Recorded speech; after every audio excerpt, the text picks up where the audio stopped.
Hello everybody, welcome back to Wappleville. We're going to do some flats here, well A flat, more like a bas relief. This is going to be super fun. We've got ourselves a Cyber Excalibur here. This is going to be really nifty. Look, going to have lots of glowing stuff. You can see up here, all of these elements right here going to have some nifty little glow to them. Excalibur itself, you can see a little reference down there, over in the corner. Yep, that's what we're going to be doing here. Gonna have some fun with the backdrop too. Gonna be able to kind of paint a little bit of extra depth in there. That should be very fun.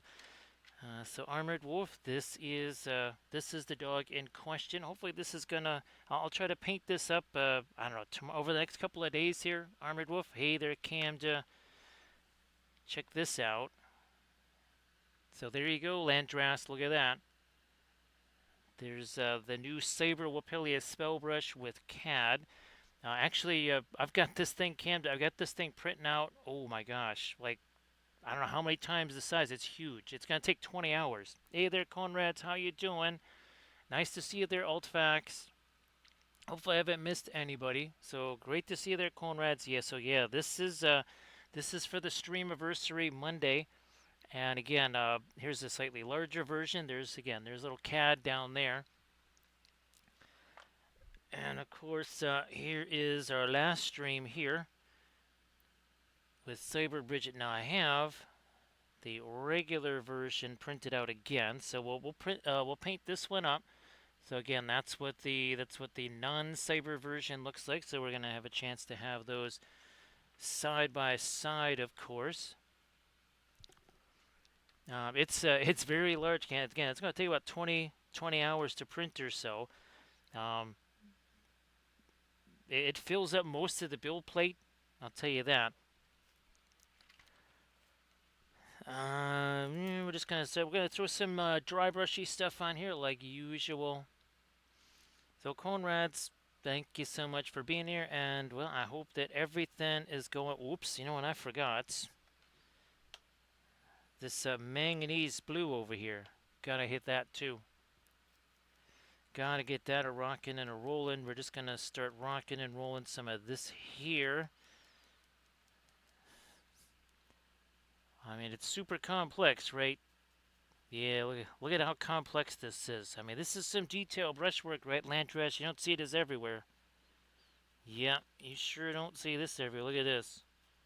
I mean, this is a careful, reasoned brushstrokes, right, Conrad? Yeah.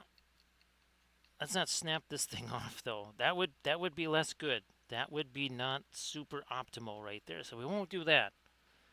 We won't snap that thing off. We're going to probably do some glazy stuff as well.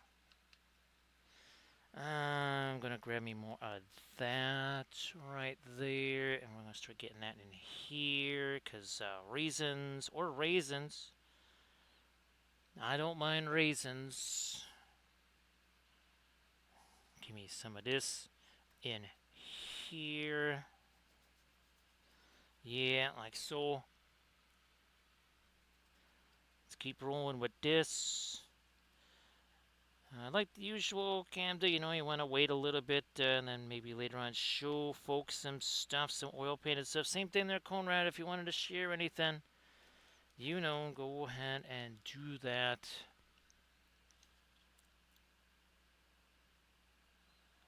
I'm gonna see if I can't maybe do it. I'm gonna experiment. Do we want to have this glow behind it or not? I'm thinking yeah, but maybe we say nay. Maybe we say nay later on. I'm just gonna use you. Do a little scrub action there. Let's hit this baby again. Yeah, we'll do this. More dry brushy stuffs. So Camda, what's yet though? A 95. Conrads, you just had a 90, right? Camda's got a 95. I guess the air is gonna have to be right. I think so. Here will be the other 95. Now, what are you sitting at there, land dress, you gotta be, if you're not at 90, you gotta be pretty darn close to that, right?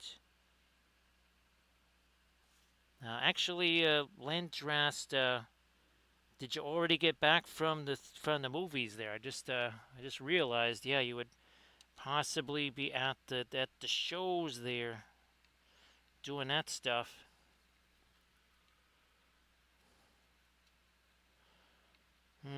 Keep doing this.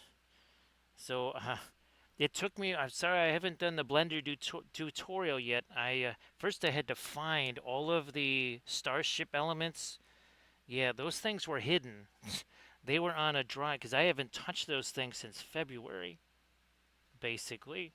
So I was like, where the heck are those things? Finally located them, and then I realized none of them had gone through the repair process. So yeah, I've been doing that for several hours. I also have some other things prepped and ready to go for said tutorial. So I think it's going to be kind of interesting. Is it that kind of time there, Landress, where there's just not a whole bunch going on? I know there's a couple of dead seasons in the release schedules or whatever you want to call those. Again, don't know, not super familiar with that. Not something that I will ever do, like at all. So pardon my ignorance. Pardon my ignorance there. Nice to see you there, Nurgle Matthew. So Nurgle Matthew, looky here. All new Cyber Wapelius and Cyber CAD. Cyber CAD. Yeah. I guess CAD is, we always talk about CAD with, cadmium. I guess, who knows, maybe in this instance, CAD has kind of a different, what would you say, a little different connotation there?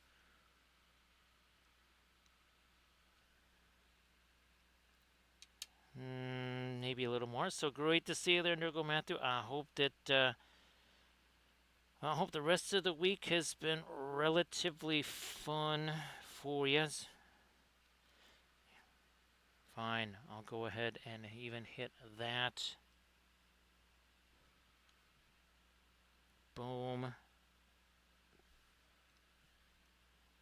I think that's about all we can do with this. Then we gotta start doing some glazy stuff. Start doing that. Yeah. Okay. Let me, No, that's not what I'm looking for. I want it. There it is. That's what I'm looking for. There's not much left of it here. Now, let's try and get some of it out of here. Alright, that's a little better. 1 second. Stupid cord is all caught up in something here.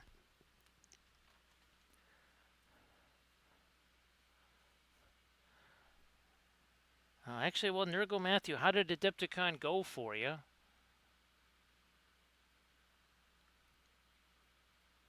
So yeah, I hope that Adepticon was super fun, and again, you got to do at least most of the stuff that you wanted. Sorry I missed out on you there. I might have, if you tried to see me on Friday, that's when I was doing the class. So yeah, that you would have missed me then for sure.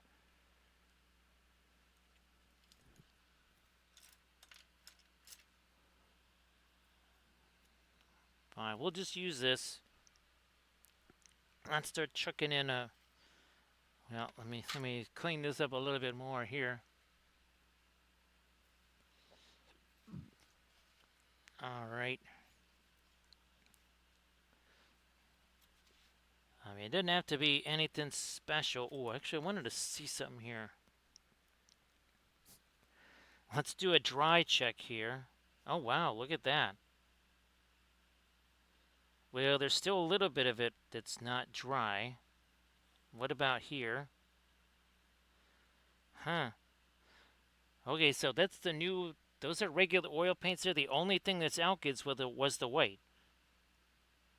So, I mean, it's not like this was yesterday, but we're talking about cobalt, violet, cerulean blue. We're talking about some slow drying colors in there. So that tells me that we can get these things to dry at some point, anyways. I think that was that was like a successful sub experiment there, Camda. Yeah, I'll take it. I will take that as a successful sub experiment there. The primary thing was not really the drying time, but now we get a chance to see, okay, the Paul Rubens white can cut down on drying time. I think by a lot. Now, of course, the ultimate test would be Williamsburg Indian Yellow, right, Velfera, and Egyptian Violet, too. So there's 68 months there. Now, Velfera, are you at 95 here on your streak? Because Camden was at 95. Velfera, hopefully, things have improved in about the last 1 hour and 20 minutes or so. Because that was not super fun. So yeah, here's hoping, Velfera, that maybe things have kind of improved a little bit there. And of course, we don't want to forget this, so say we all.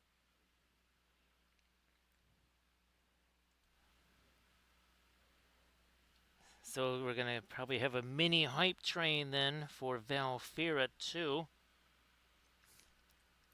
I'm gonna get me a little bit more on this brown here. So yeah, Velfera, I was just showing off the figure that we used, the new paints that Armored Wolf brought back from Italy there. And those are straight up regular oil paints. So we're talking some slow drying ones, and they seem to be dry. Well, again, not necessarily every single bit of it is like completely bone dry, whatever. But still, that if I'd use regular white, man, it would be like it would be like I just stopped painting it or something. It would be that level.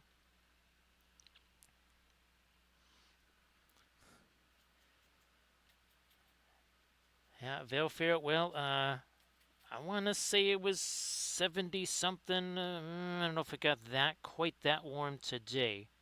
Maybe not quite that warm today. But I would imagine down there, very toasty.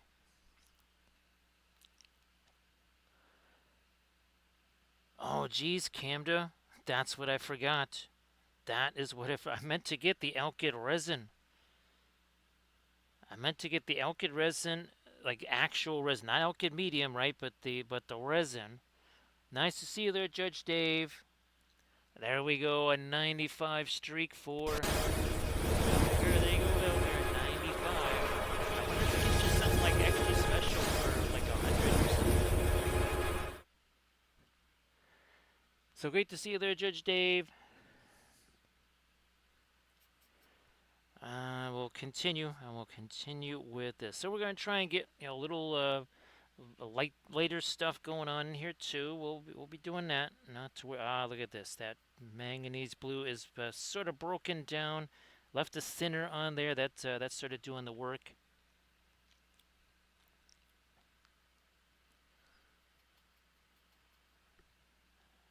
I'm gonna put a little more. There we go.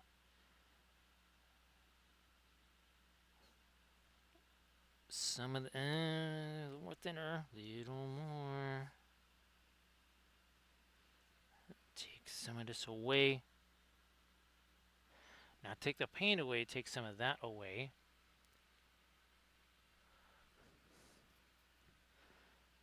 And again, I hope that everybody is doing well here on this Thursday. Now Friday, tomorrow could be a weird one. It is conceivable that I just maybe stream super early. And by super early, I mean I might be starting at like 7 or something like that. Crazy time, I know. Absolute bonkers. But that's possible. Don't know if that's going to happen. But it could be, Friday could be an earlier one. Again, just because of things playing out a certain way, maybe Friday's going to be very, very early. Might not be able to stream it all on Friday. It could, it could go a bunch of different ways. No idea what's going to happen with that. I'll take some of this here. No, no, no, no, no, no, no, no. Better get some of this. Yeah, okay, there. Yeah, that makes a little more sense. We're just kind of trying to set things up here. I gotta remember to take me some pictures. Gots to remember the pictures.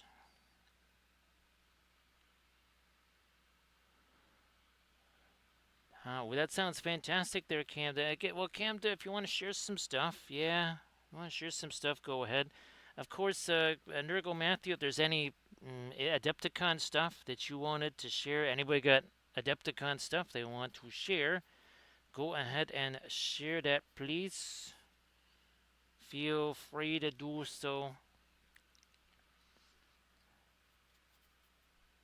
Yes, I completely forgot about all that. Gee whiz. Okay, well, we'll try to remember that after the stream. Holy smokes, there's just so much stuff going on.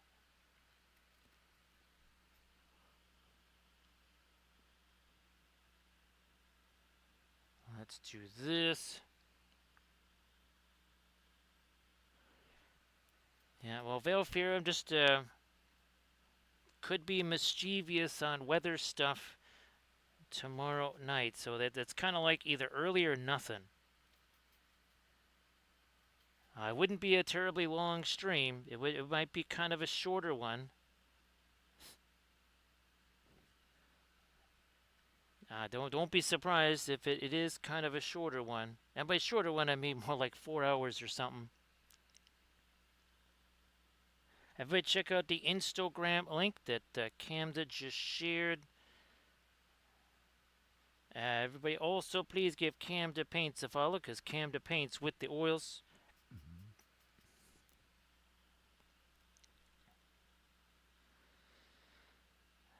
Now, that would probably mean that if I do that earlier stream on Friday, that would mean that Saturday would be a bit more like a normal time, like more like this time, or maybe slightly earlier. Again, I don't know. It's contingent on a bunch of different things.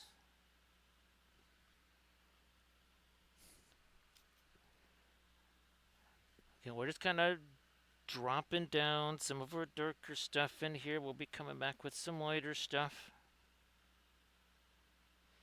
Kind of doing some tinting as well. I think you can kind of see that here.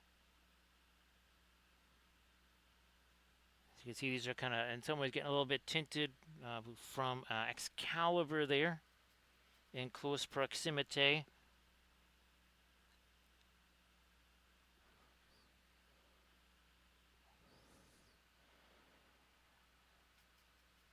Veilfair,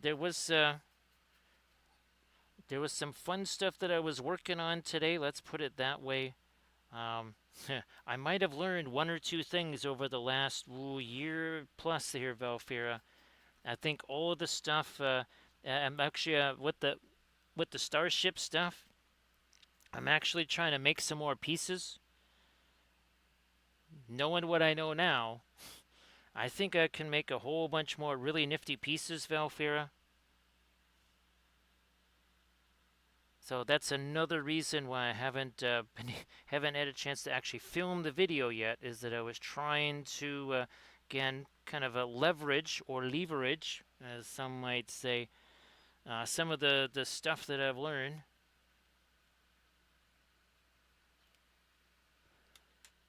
What's funny, Veilfair, is that see the image down there. I was looking for the one that has all of this. The only reason this is here is because I actually put that in a whole nother, I drew that up in a whole separate thing. It's like, where is this thing? Why can't I find this image? That's because it wasn't there to begin with. Because it's something that I drew up and then initiated somewhere else, not in the same place as this image.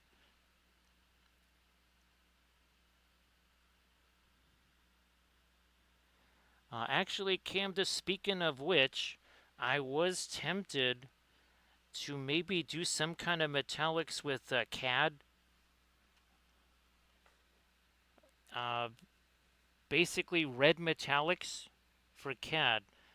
Obviously, we wouldn't really be doing a lot of cadmium stuff, but imagine a giant CAD painted in perline crimson. Metallic perline crimson. There you go, Camda. What do you think of that? Yes, metallic perline crimson. It would be he'd be the priciest familiar ever. Yeah, I think so. Well, we'd never done something like that, Camda. Now, I don't know. I think I could fit that on one of my other painting areas, one of the new ones. So that's one of the things I was kind of excited about.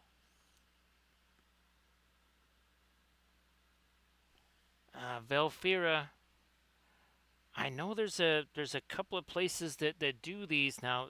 They're not cheap, right? They're not cheap, but I didn't. It kind of. I mean, this is a good pose for it, wouldn't you say, for a plushie? I mean, all kidding aside, in all seriousness, I think this is probably a good pose.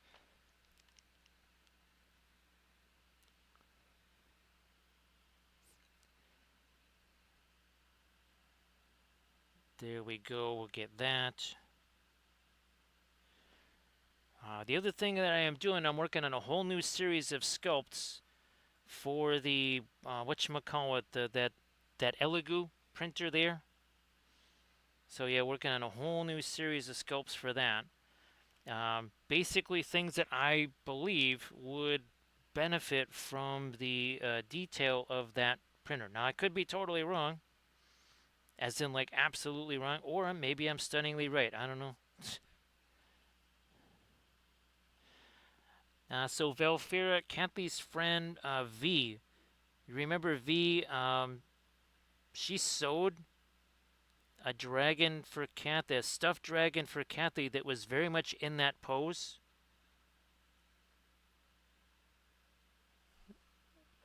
I mean, I mean, even the tail and everything. It was kind of the inspiration for this one here. Valfira was again was that was the dragon that V. I mean, well, you remember V. I think she still does those piano streams in the morning.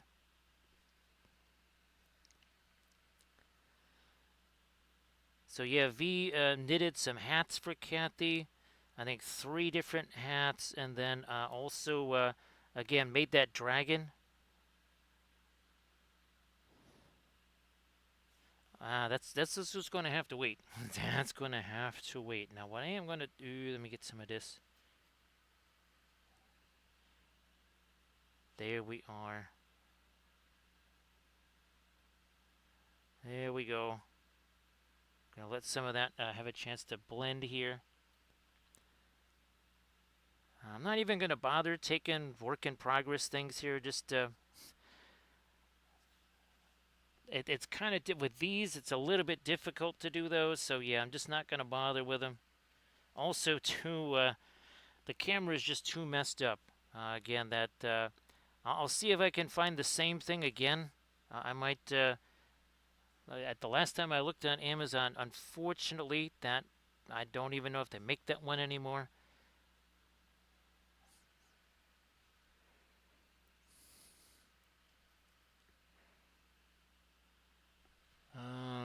Okay, fine. We're gonna get a little bit of something on that.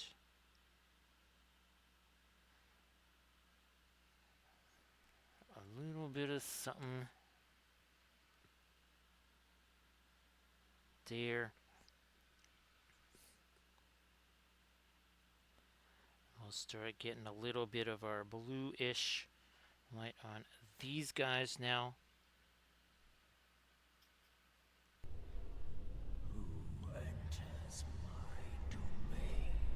Well, looky here, we done got ourselves a Kaylee, we done got ourselves a Cap. How you doing there, Cap Master?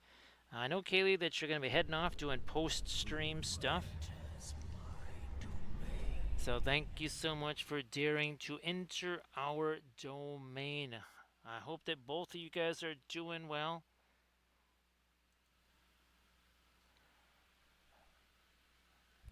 Let me see here. So, check this out. So we're working on another part of our Cyber universe here. This is our Cyber Excalibur. I'm going to set him aside. Speaking of cyber stuff, look at this, Cap. This is for the stream anniversary on the Monday. Yeah, Monday right here. Hey, Dick Betty, how you doing? Great to see you there. And of course, Cap, if you want to share stuff in the chat, please go ahead. I know, Kaylee, you're probably already, again, off doing post-stream stuff, but looky here. Yeah, this is a little bit like our Wapelia Spellbrush, except very cyber, right? To match all of our Cyber Thurians. Look at this. We even have CAD. We have a cyber version of CAD here. So Cap, we had a lot of fun stuff at Adepticon. Yes, indeed, we had all of these Cyber Thurians there. Well, except for we didn't have Mordred there. I just painted him last week. So again, this is all part of our Cyber Thuria universe right here. We've been doing a ton of really fun stuff. Actually, we just painted this on the last stream here. So this is the cyber version of Bridget right here. So this is the non-cyber version. Now this one sold at Adepticon, so we have to paint it again. But you can kind of see the similarities and the differences between the cyber version and the non-cyber version. And of course, we've been again having an absolute blast here with all of our Cyber Thurians. Whether it's Morgan Le Fay, a little bit of freehand there. Lady of Shalott. We also have the bust version of Lady of Shalott too. Here she is, with the bust version of Mordred and Arthur. So yeah, we've got all kinds of fun stuff for our Cyber Thurians there. Here is Arthur and Galahad, and we've got figure versions of all of them as well. Hey Luba, how you doing? Great to see you again. Great to see you. So yeah, we just started on this 27 minutes ago. Just started slapping some paint on here 27 minutes ago. And again, Cap, I don't know if you have any Adepticon stuff you want to share, please go ahead and do that, of course. Yeah, we have tons and tons of our Cyber 3. We have the figure version of Gwenny as well, and last but not least, of course, we haven't forgotten these. Yes, indeed. We also have bas reliefs of everybody. We got Merlin, we got Lancelot, we have Gwenny, we have Morgan Le Fay. Here's Morgan Le Fay. I just printed out a new one of Lady of Shalott because, well, someone bought that. Hey there, Grand Oracle, how you doing? And now, Grand Oracle, did you see the Wapelia Spellbrush that I just flashed on the screen there?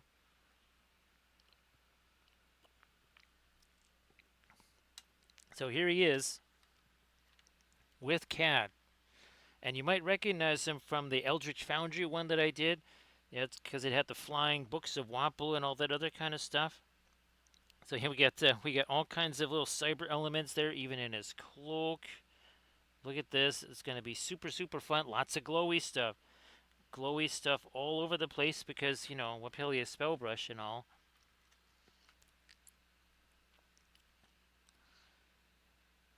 Well, that's actually a Cat Master. I did get a chance to do that once.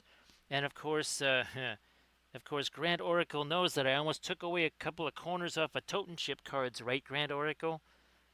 Because there was a few people that forgot, they forgot those were axes. They thought they were loaves of bread, apparently, or something like that. And we had to remind them that those were not loaves of bread, right, Grand Oracle? Yes, once admonished, all of them started to handle axes the way they should. And they were just handing those things around like they were just, handing around loaves of bread. I'm like, nope, you ain't doing that. Use that Totem Ship card. Your axe throwing experience is going to be very brief. Let's get. I'm gonna get me a little bit more of my glowy stuff over there too, because reasons. I'm glad that you were able to do that one night there. The only time I was not in Fort Wampo was the couple of times that I went to the dealer's room to drop stuff off. Then there was Wednesday night, actually. There was no Fort Wampo really quite doing much on Wednesday afternoon. But I'm trying. Oh, and then there was, I had a judge, Marty and Kimberly, the Song of Ice and Fire. Yes, had to do a little bit of judgy there.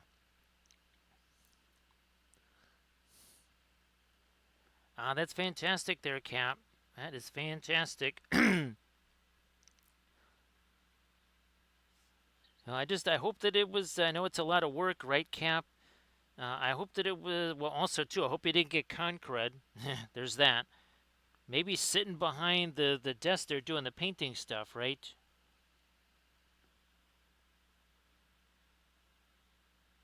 So maybe that kind of helped a little bit.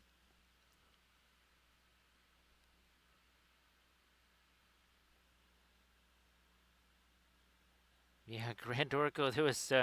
It was pretty hilarious dinging them on their handling of the axes.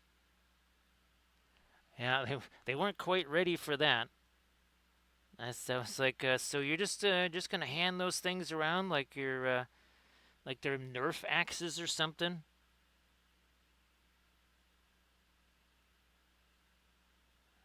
I mean, now again, we were the lawn dart generation, right, Grand Oracle? Well, sorry about that, sorry about that, Cat Master.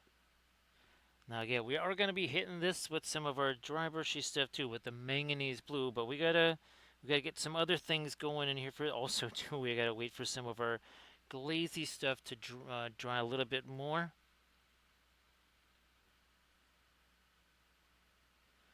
And of course, Grand Oracle, check this out. Now, I forgot about the resin, uh, the alkyd resin stuff, but this is actually pretty much dry, and the only alkyd on here was the white.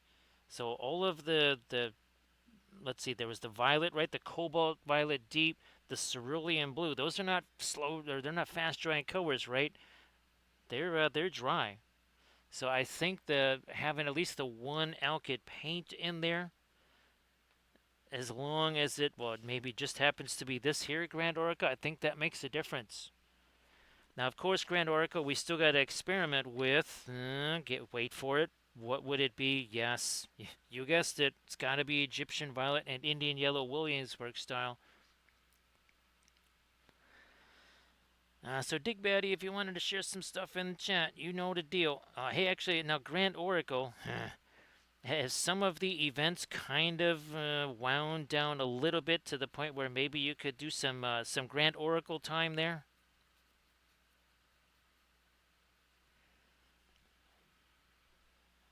And again, we're still not quite to the installation of the new. I almost said the new Epson. We do have a new Epson here, but the new Elegoo, printer. We shall see. I've got some very detailed sculpts that I'm working on. Plus, again, all of the Starship stuff. I thought it might be fun to do that there too. Thanks again there, Cat Master, for the raid. You take care of yourself. I mean, literally, take care of yourself. Take care of yourself there, Cat. But again, everybody please give Cat Master and Kaylee a follow if you could.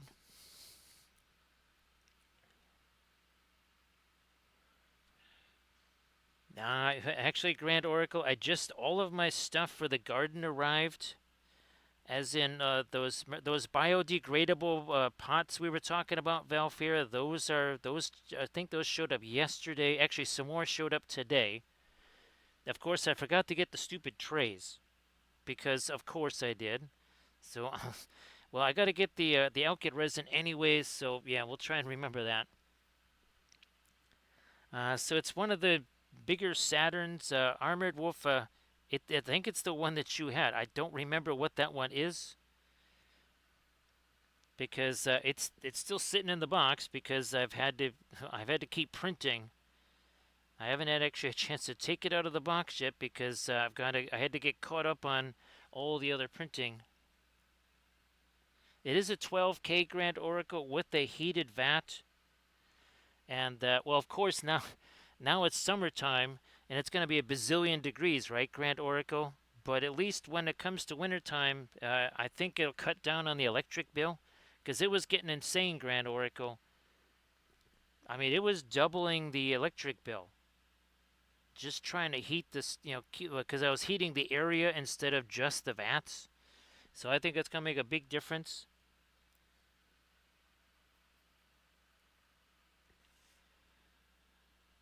The other thing too is with I probably will continue the practice of just emptying out the vat after every single print. I've actually got that. That actually takes less time now for me to just empty out the vat and shake the stuff up and reheat the resin. Again, it would have been nice if I had, kind of done this system all winter long. Again, it would have saved on electricity and a bunch of other things. But, live and learn, right, Sector X? So Sector X, and well, hopefully, no, things aren't going to be calming down there anytime soon. But hopefully things are just kind of at least somewhat manageable now. A lot of stuff to show you, Sector X. Let's put it this: the pace of change and stuff has. Remember, I was saying just a couple of days ago it was exponential. Yeah, it's more than exponential now. And I figured there's Sector X that it's just kind of the unknown, right? Not really knowing what's going on from one minute to the next.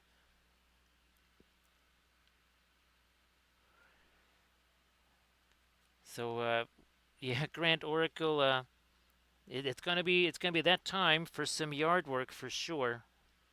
No doubt about it. That is coming real soon.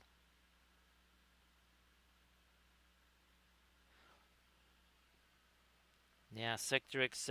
Just again, with what I learned with the Starship project and the Cyber Arthurians, I unleashed it on a new genre, amongst other things. Then holy smoke, there's some insane stuff. Let me get this going here. Come on. A little bit later there too, and then we're gonna have to. Again, I wanted to do some, some cyber elements in there. We're only 38 minutes in. Holy smokes! I was gonna say we're only an hour in. No, we're not even close to an hour yet.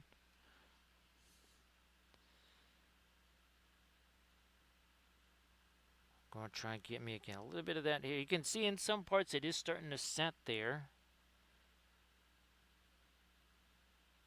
Starting to set in a few places.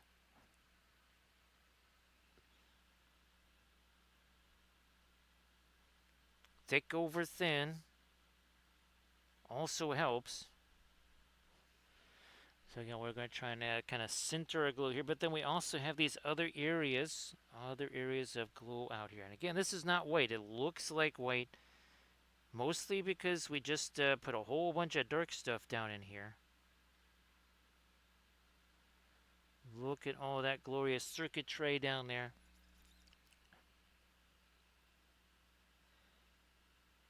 More stuff's over here.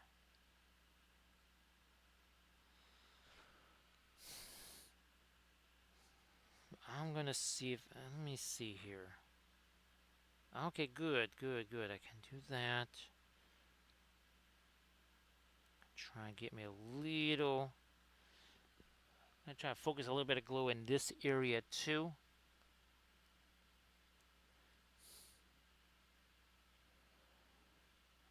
So Dig Batty, typically it's about, I want to say about between 65 and 68 degrees down there.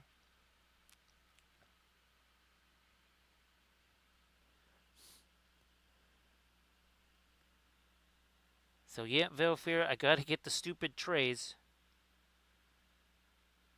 Well, now here's the thing, Velfira. I almost accidentally got ones with the stupid drain holes in them. These don't have the stupid drain holes. So, and I could get away with kind of like the trays that I have, I think. But I kind of need trays anyway, so that's yet another thing I gotta get there, Velfira. And then, like I was telling, I think it was either my sister or Kathy's mom or something like that. Then I have to find, got to get all the gardening tools together. They got set aside rather rapidly because the gardening season ended very rapidly. It ended with snow. It went from 72 degrees to the next day, and I'm not joking. The next day it went down to about 26 degrees, and there was a couple inches of snow. I had to I had to rip the air conditioners out of the windows and actually chip away the ice so that I could close the windows. That's how fast the change happened.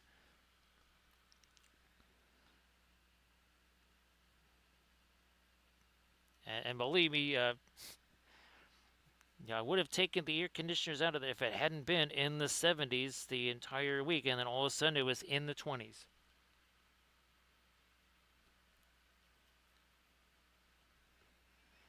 I'm going to try and give a little touches of our light down here, like we do. Yeah, here we are. And also too, this down on the left there, that's going to be a painting. I don't know if I'll do it on canvas. I'll probably do it on illustration board. But that is another. We're going to start doing some new paintings again from the Cyber universe. Sort of like what I did, with the paintings years and years ago, but obviously fitting this universe more. So there we go. We're starting to center our glow in here. This is nowhere near the lightest light either.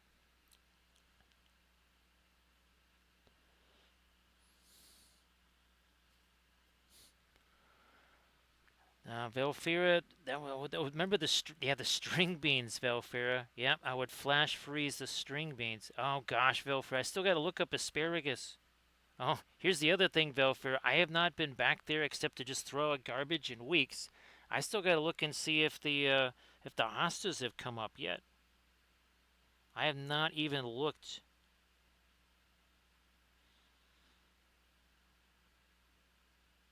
My sister says that hers are already like 3, 4, 5 inches tall or something like that.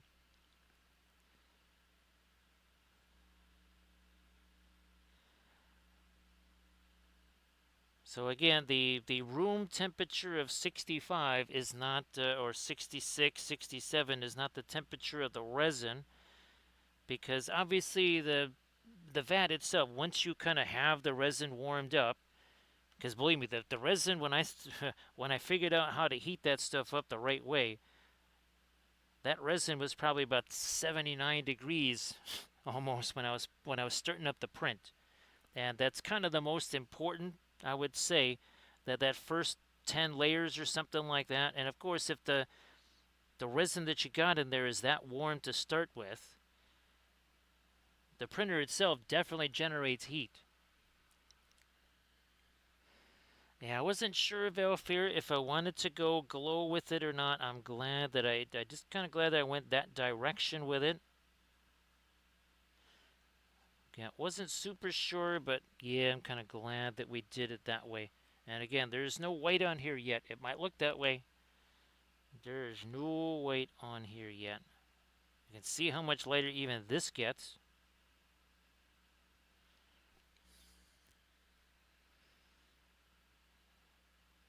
It's been a little, and again, I did print out the Lady of Shalott flat, and also Grand Oracle. I'm printing out a giant version of this in FDM. I was thinking of doing a Pearline Crimson metallic. So Pearline Crimson, also interference colors, right? The interference violet and blue. He's going to be really interesting.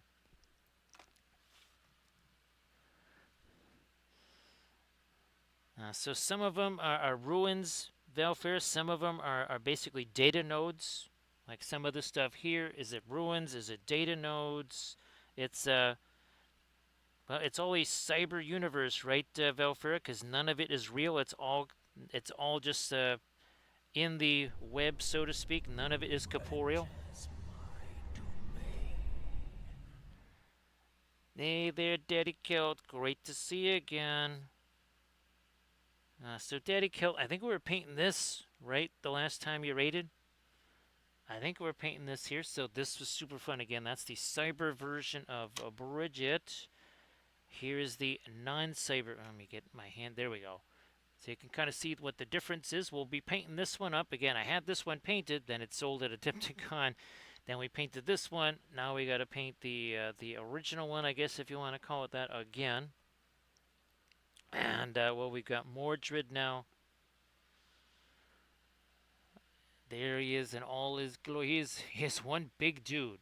That is one big hombre right there. And of course, oh, check this out. Check this out, Daddy Cat. Looky here. I got this all set now for the stream anniversary. There it is. Cyber Wapelius and Cyber Cad. And this is that crazy new resin there, Sectorix. I will be trying, I think tomorrow I'm going to try the, I think it's like the navy gray version of that same resin. It's basically an ABS. Now, of course, Daddy Kilt, if you want to share some stuffs in the chat, please go ahead and do that. Of course, definitely go ahead and do that. Let me do something here. I am going to. Where's my? Where are you hiding? One of these two. Well, we'll find out real quick. Like here. Oh, some sinners sitting on that. On that, and you.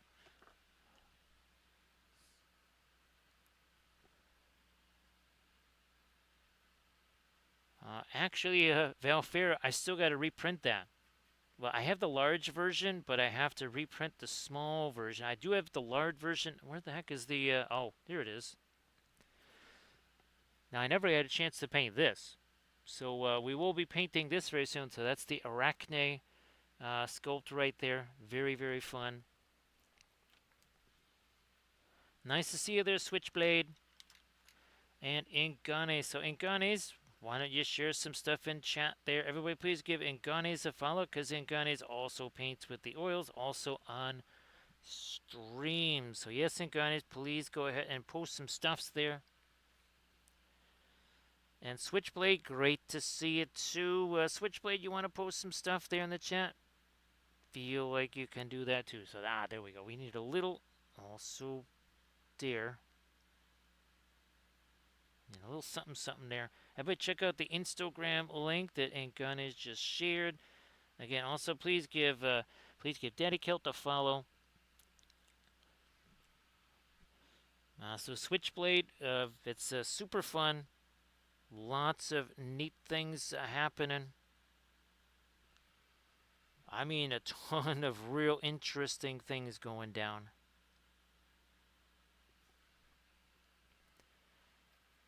This is still, even this is not our lightest light yet. Not quite yet.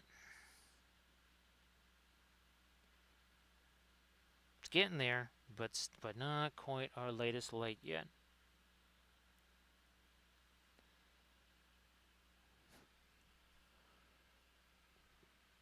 Thank you so much, Switchblade. Appreciate that.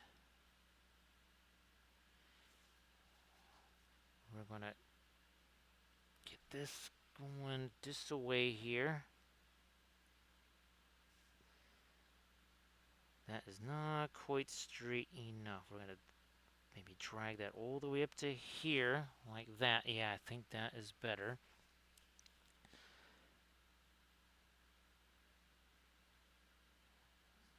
Want one's coming that way.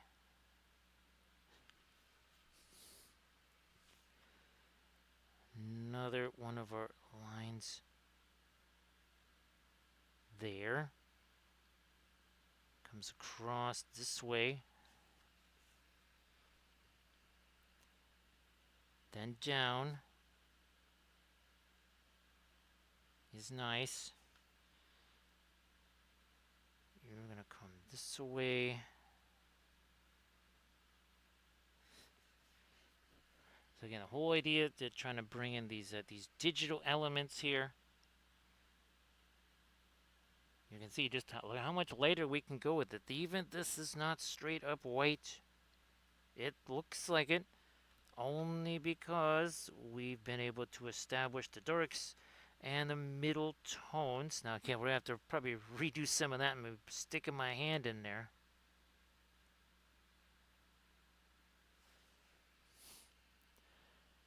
Oh, sure thing there, Daddy Kelp. Sure thing. And again, Daddy Kelp, that I hope everybody had themselves a good week after Easter there.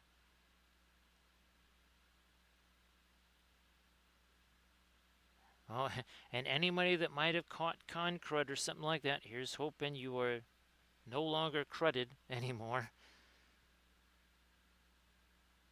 Cause that's no fun. That's a no bueno.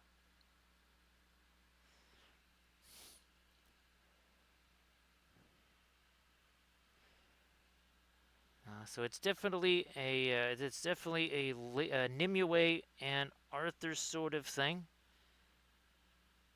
Because remember, the Green Knight, he is not one of the questing knights. He judges. That's what he's. Again, he performs the role of Sebastian in Babylon 5. Lancelot, because he has divided loyalties to say the least, he is also not able to wield Excalibur.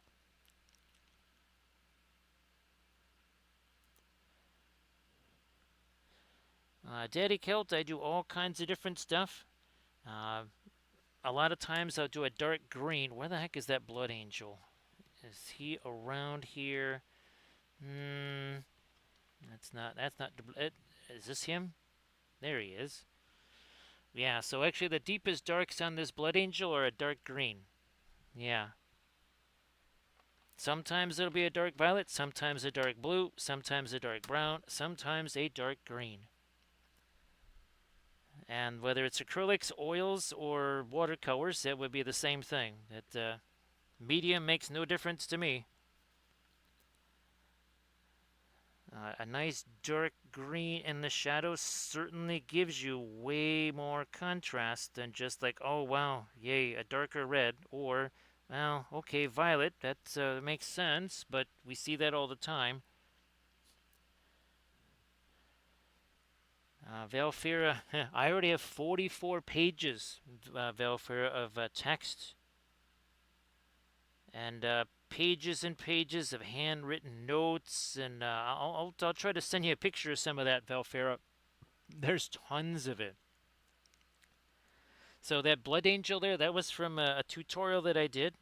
Again, that was part of our chapter study series on the Patreon page. Now we're starting to catch some little more lights up there. Look at that. It's getting lighter. It's getting lighter, the way we do things. Look at that. I'm pretty sure, Velfair. Perline Black.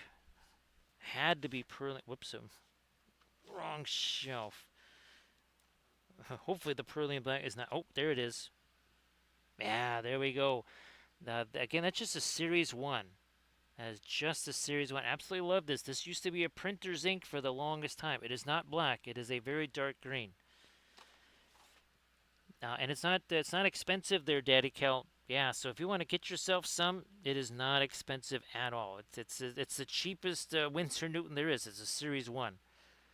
So if you want to partake of that, Daddy Kel, I mean, you'll like it for a bunch of other things too, not just for that. You'll like it a bunch, I think. So you can see, look at that. See how that's starting to also now get itself a little teensy bit of a glow thing going on there. Also trying to make this look a little bit crystalline as well. I'm going to see if we can't do that, like say for this screen over here. And this one here, obviously, we're going to try, Book of Wapple stuff, computer style on those. And we're going to have, obviously, the glowing goggles. That's going to be glowing. This here's going to be glowing. And, of course, CAD. We know what color CAD's going to be. Daddy Kelp. Yeah, I forgot all about that. I have no idea. Is that sale still going on? Because I got to get those. I got to get that resin stuff. Again, been kind of busy here. So haven't had a chance to do that kind of stuff. Been just a wee bit busy. So hopefully that sale is still in place. Of course, my guess is it's probably not now. But who knows? Maybe we get lucky. We're going to try and get some leafy bits back here. No cratery things because, well, it's not astronomy. Not this week, right?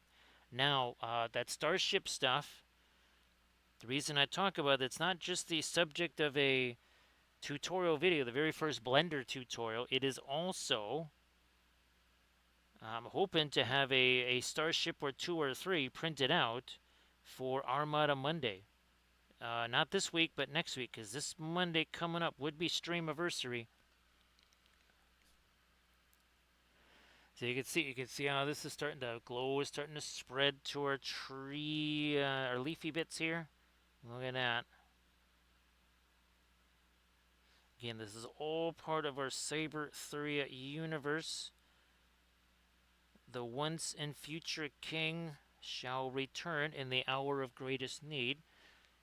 It doesn't say when, it doesn't say how, it doesn't say in what form.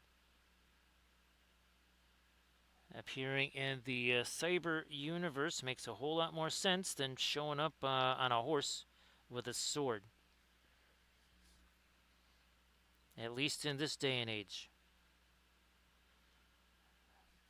So they fight, again, a battle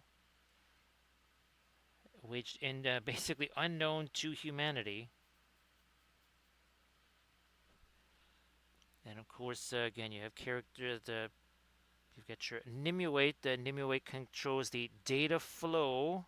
Makes sense, right? Guinevere tries to establish harmony and union. Again, Lancelot has divided loyalties. He can be corrupted. Mordred can never rule. He cannot create things. He cannot destroy truth or alter truth, but he can multiply the truth. He basically tries to overload the mainframe. Everyone thinks that they are right.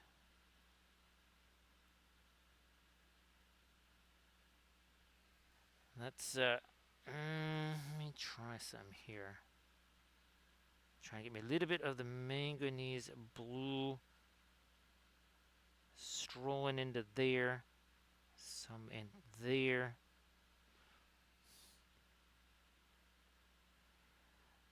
I've been working very hard on the board game.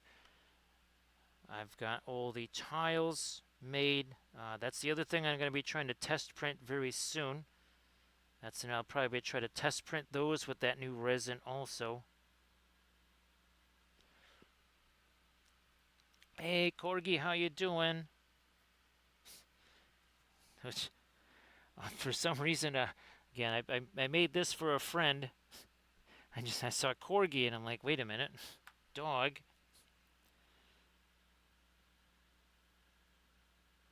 Trying to get, there we are. Oh, that's much better. A little bit of our manganese blue there. Yeah, we will be coming back with some lighter stuff in here. I'm just trying to, again, kind of restore a little bit of the manganese blue there. So great to see you there, Corgi. I hope that post-Easter has treated you very well, for sure. Let me get some of this on here. There we go.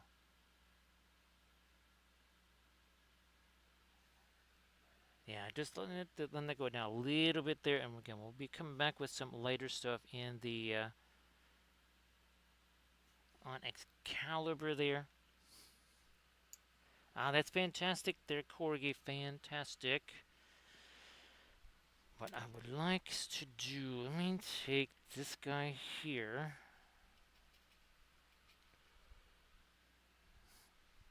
There's my, whoops, okay. That's a little more Payne's Gray than I was fixing to have. Alright, we're not going to use, this was not the brush I was thinking of there.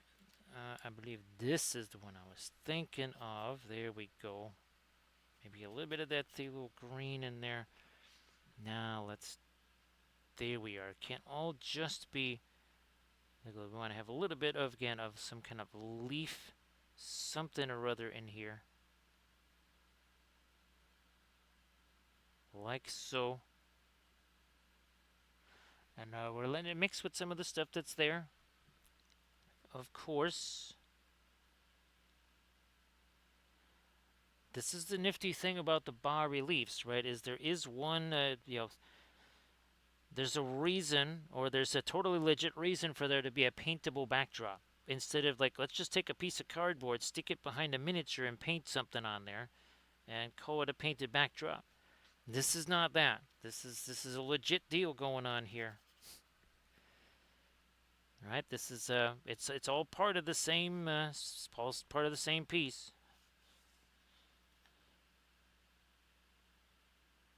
There we go. Yeah, we're just now over an hour. Just now over an hour.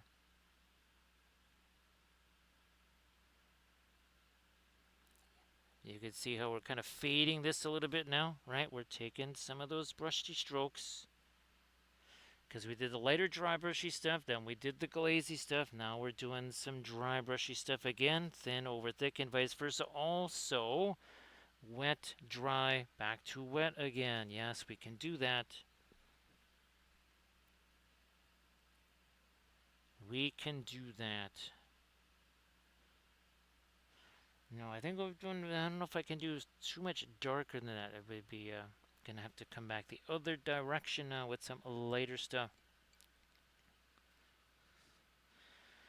Now, Corgi, hopefully you got some fun stuffs that you might be painting maybe this coming weekend. Actually, now Landress, do you have any more Blood Bowl games that you were fixing to play?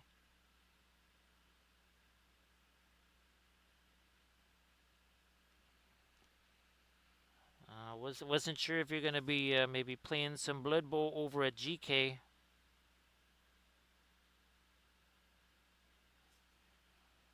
Get me a couple of there we go.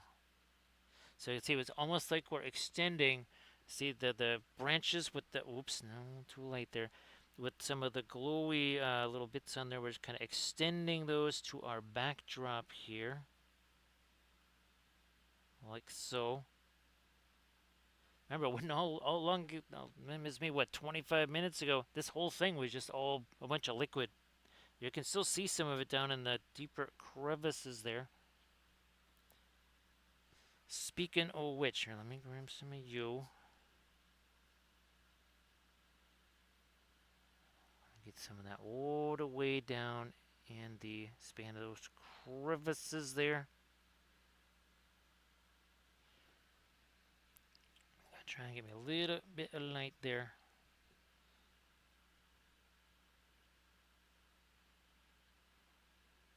Not too much, and some of these also have some little lights and such in them there too. Again, you can kind of see the reference down there in the lower left-hand corner of your screen.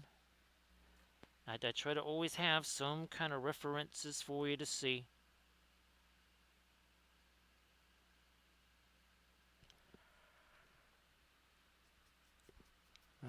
Yeah, well, let's keep going. Maybe a smidge lighter. Still going with kind of the more the dry brushy element there.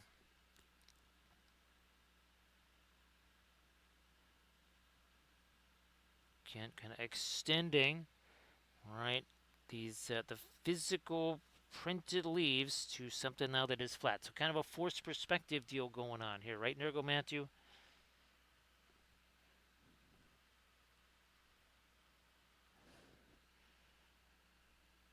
Here we go.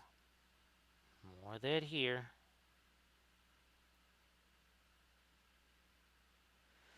So yes, definitely hoping that for the not this Monday, there's that stream anniversary, but the Monday after that,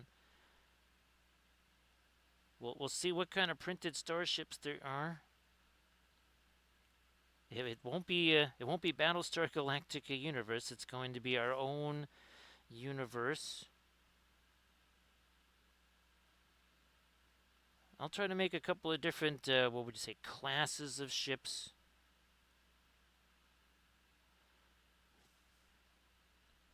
Well, here we go. There we are. Hopefully what that does, it kind of creates more of a foresty type background there. And also it brings you further and further and further to the background.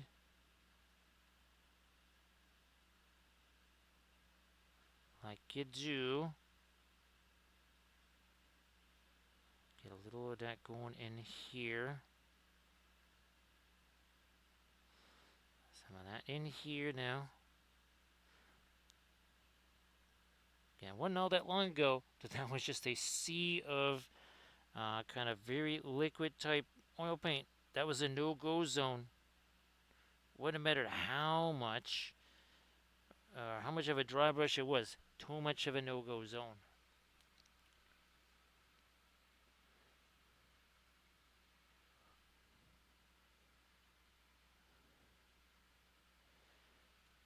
So Corgi, we always recommend that folks well, you could do the trick with the oh, here we go. You know, you could do this thing where you kind of shine a light there, right? And it well, it's basically showing you where your light areas would be, where your dark areas would be. You see how see that right there? There, you could do it this way. Also, again, you could do either ChatGPT or Copilot, one of those other things, and just say, hey, show me, I want it lit this way, like from the side, I want it this color lighting. Again, you would take a picture of the thing in question and feed it that picture. Again, it will alter the miniature, there's no doubt about it. However, it's something is better than nothing. And it will give you at least a hint of something to go by, which I think for some folks is a really big deal.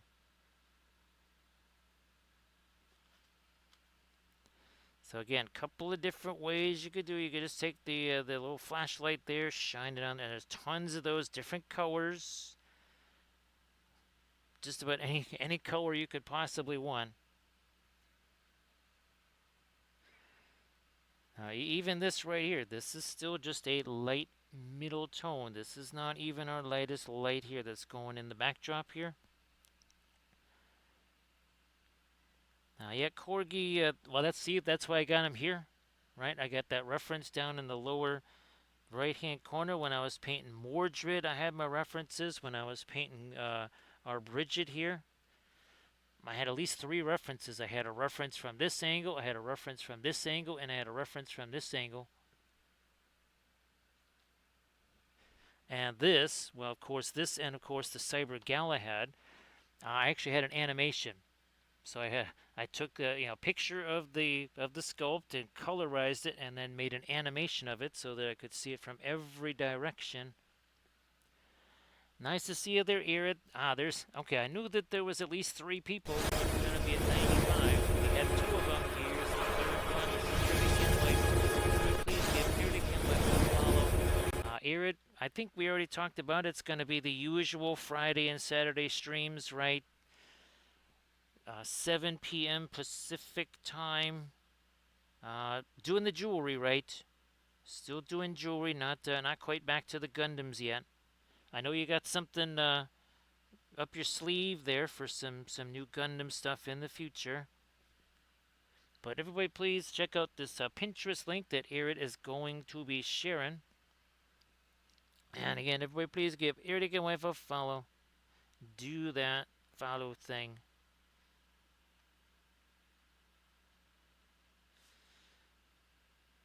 There we go. Perhaps a little more glow over there. Perhaps a little. No. Let's back off. Let's get more of that manganese blue here. Everybody, check out that Pinterest link that Arid and Wife just shared. Man, see, there's still some areas on here. There's still some areas that got, they're almost a little bit too glazy yet for me to fool around with. Now, over here, I think that has set enough where I can, I might have to get some more manganese blue out here. Might have to do that. So great to see you there, Arid.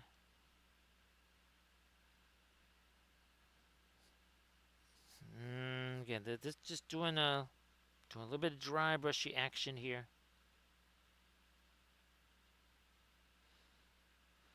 Little bit of dry brushy action on our on all of our little circuitry bit. I'm not going to do anything there. I keep sticking my finger on that. Over here is a different story. I can get away with it over here. Also up here.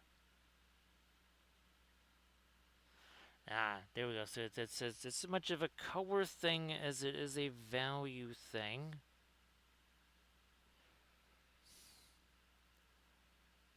Also, edge contrast is a thing. Edge contrast, very important. Edge contrast is what makes something look like, okay, that's soft cloth or some skin, or that's really hard, shiny metal. You can make metal look like cloth or like a souffle if you do not have those hard edges. And I don't mean lines. I'm not talking about a bunch of hard lines. I'm talking about actual edges. That is clearly defined areas in between shapes. And a whole bunch different than outlines. Them ain't the same.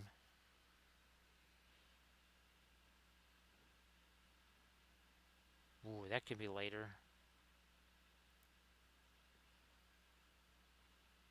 Hit you a smidge, you a little bit. Something going on here.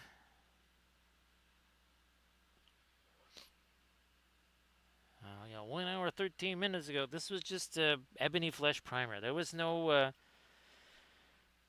had no other primer colors on there. It was basically just again the prototypical ebony flesh. Just brushed it on.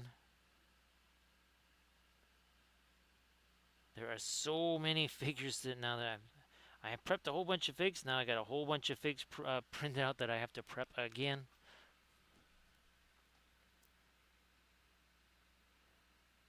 And there's more on the way. My goodness. It's basically like Adepticon prep never ended. Well, it ended because I was at Adepticon, and then it just started back up again pretty much the minute I got back.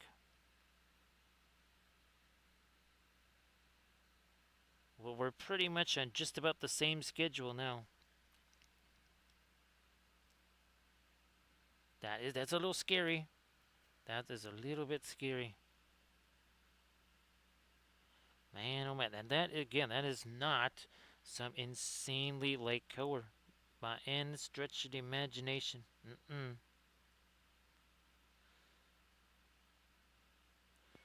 Now we will be coming back in again, and here we're going to try and really tighten up some of these lines here. We're going to maybe even a little bit darker. We also have to try to get a teensy bit of some goldy stuff going on in there too. We got our, oh, this would be better. This would be better because that's going to, come on, there we go. So hoping to create kind of a bit of a lemon yellow look here. That's a cooler yellow. Makes sense here, right, where we got all of this blue around it. Can't be nothing but light. We have to have some mid-tone again. Maybe even a little bit of shadow. Just hit you. Yeah, like that.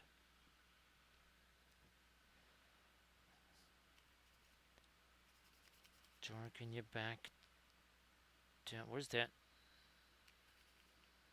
Van Dyke Brown. That's not Van Dyke Brown. It's actually just burnt umber. Go figure.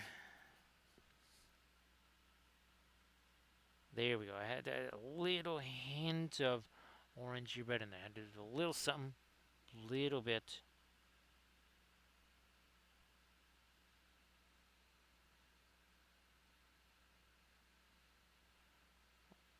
No. Let me do a little refresh here.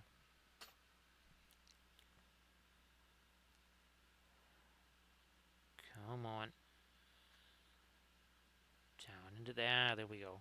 That's what we need. And then this two. Change up what's going on around that. And also maybe on the palm over here. Let me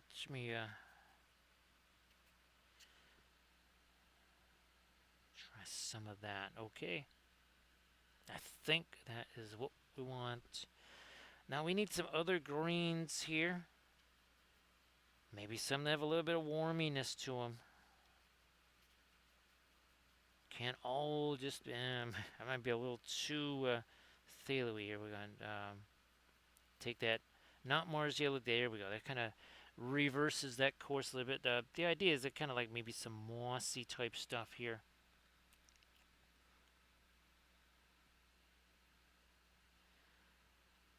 There it is, right, Camda?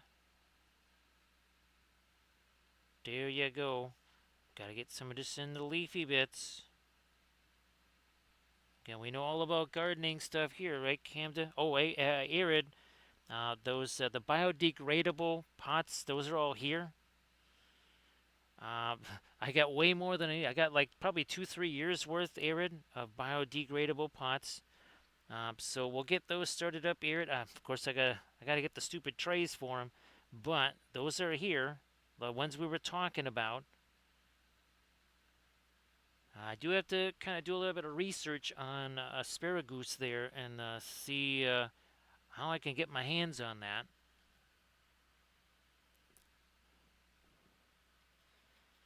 Oh, and Arid, yeah,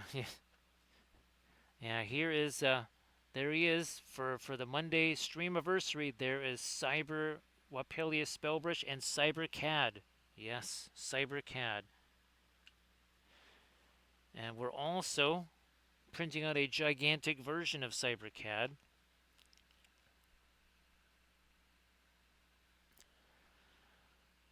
That's fantastic there, Arid. Well, Arid, what's interesting, if I start tomorrow, that's like a month earlier than last year, because I started in May, and we're talking like mid to late May last year. So yeah, I'm already ahead of the game, but I do actually, I kind of, if I want to stay in that, I gotta start like tomorrow, Saturday, whatever's. Start doing that. So again, I can see it. Now you can see it now. It's a little bit warmer green. Can't all just be the blue stuff. Let me try this here. I'm not quite sure that what that's gonna do. Yeah, that's about right. Now using our fabulous One Happy Wapple choice there. One Happy Wapelius brushes there.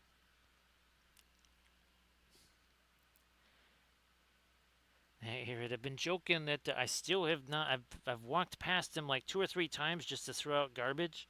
I have to see if the hostas are actually coming up. I'd be very disappointed because they were growing really well last year. I would think they would be fine.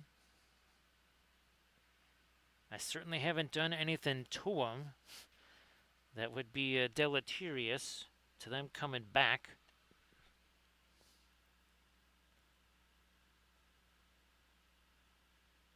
So here's hoping that all or most are back.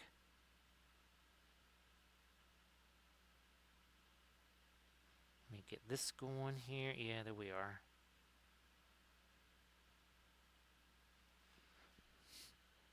Yeah, we need this little bit of warmer stuff going on here. Right, surface tension. Great to see you there, surface tension. Surface tension, why don't you share some fabulous oil painted stuffs in the chat there? Can everybody please give surface tension a little look-see here? Fabulous oil painted miniatures.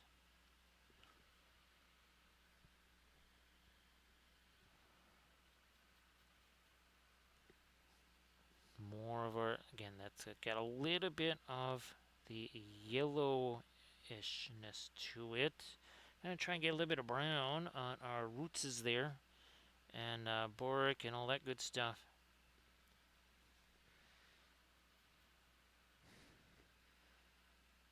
Lots of fun stuff going on, surface tension, lots of fun different things.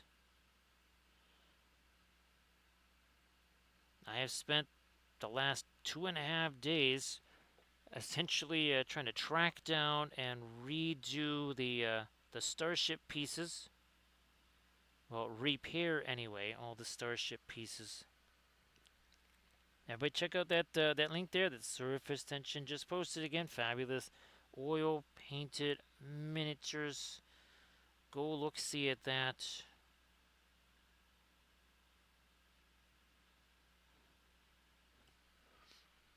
Let me do this here. Also working on the concept art for a whole two new lines of miniatures actually, because having like 3 lines of miniatures already, well, that clearly is not enough. That is clearly being lazy and shiftless. They're only having 3 lines of miniatures that you're developing, so it's like, yeah, let's do a couple more. A lot of it based on the flats. Geez, last sword. Boy, surface tension. Remember, I've been saying the last several streams that you get kind of spoiled painting your own stuff. Well, that just keeps getting more magnified. Yes, more and more now. I'm like, yeah. I still couldn't say, well, outside of, oh, look at this here. This is, did this for somebody here. So there's a little doggy right there. We'll be, again, painting that up.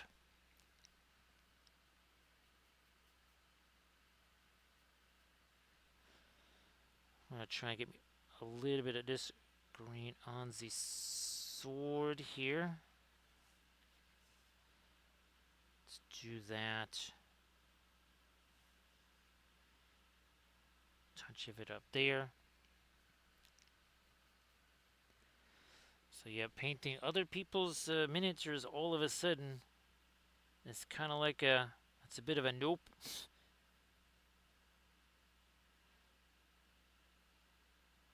And I'm trying to think, outside there was those 2 hack and slash minis that I painted for them like the day of Adepticon when we were leaving.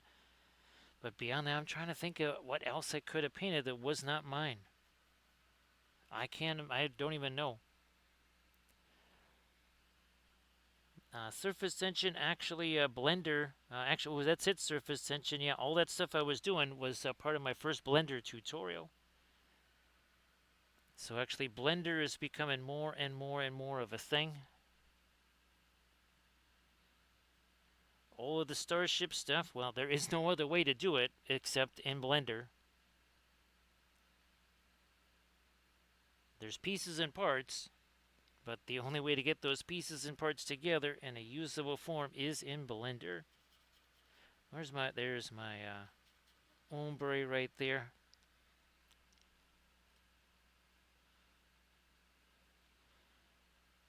Getting some of our brown on this here. Out here.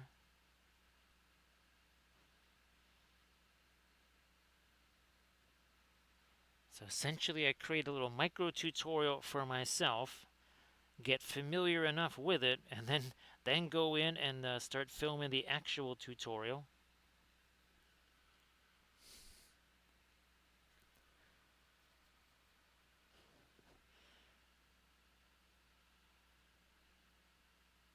There we are. Yeah. Now, so one of the things I'm doing as part of this tutorial is going to be rescribing panel lines, taking separate pieces, maybe also, well, taking parts off of, say, instead of just using like the cut function, like in a slicer. So yeah, we're not talking about just like, okay, like this one here, I cut some of the background off, or even these. So this one was actually almost twice as thick, and I just sliced it off and not Maker World. It was 3D Builder. That's right. That's just a Windows thing.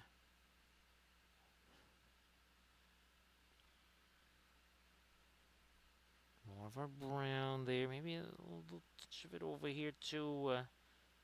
Some of our elements on the ground.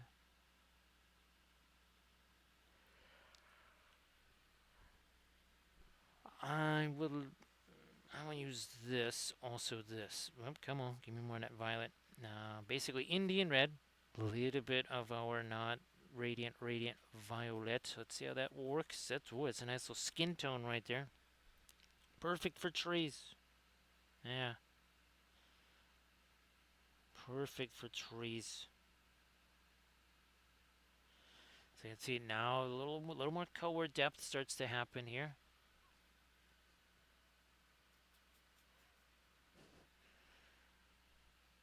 Also, we're going to be taking the Galahad. We're going to be working on the shard wings there. We're going to try and make some alterations and not just thicken those up, but again, inscribe some, not necessarily panel lines, but some more textures in them.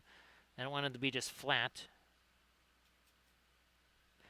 Boy, this is quite the dark middle tone. I need to get a little, little bit of this in the tree roots here.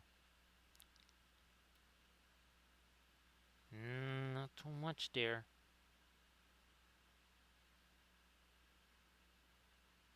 Not too much.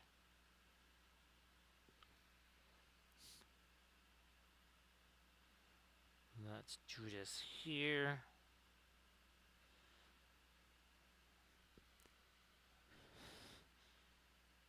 Some of that over here.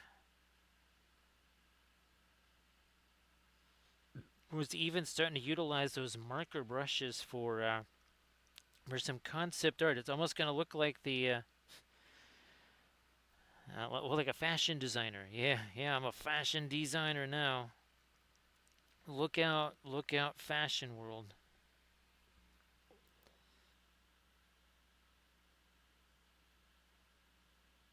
I remember having to do those back at the academy with the old style markers. Not these snazzy marker brushes that you got now. No, these were the old fashioned, they were just basically markers.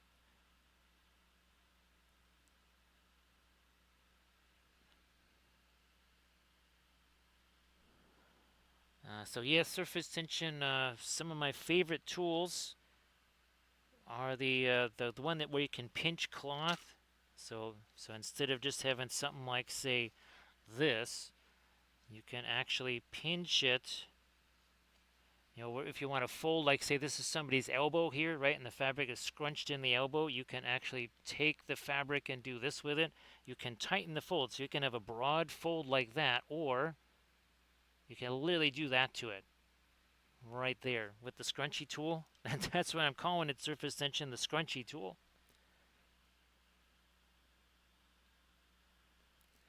Yeah, surface tension, what I need to, like for, okay, for Morgan, the digital Morgan, I need to basically take the hand and put another hand on there and kind of reposition that. Then I've got a whole bunch of different like cyber elements. So where's something with a figure? Okay, well, what the heck? We'll just do this, right? So say on things like Lancelot or whatever, I have some actually like really heavy-duty cyber elements for say their arm. I've got some for their leg, and the idea is you take them into Blender there and incorporate those, and then again inscribe panel lines and all that kind of stuff. I've been looking forward to it for a while. We'll see what we can glean from it.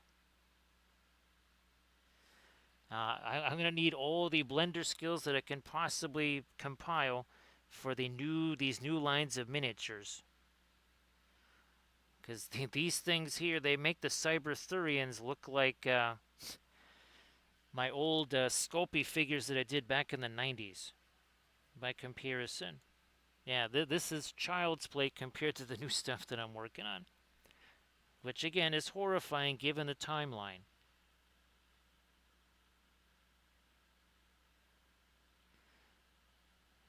Because the Cyber Arthurians, that only started in February. And I believe so yeah, we're talking about maybe 6 weeks ago tops. Which, again, pretty scary.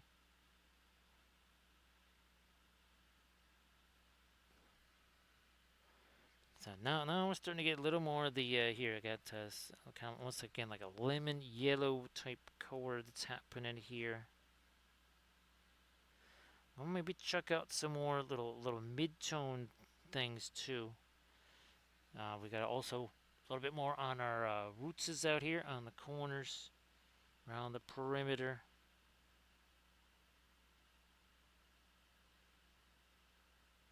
Getting some of this going here. Yeah, like that.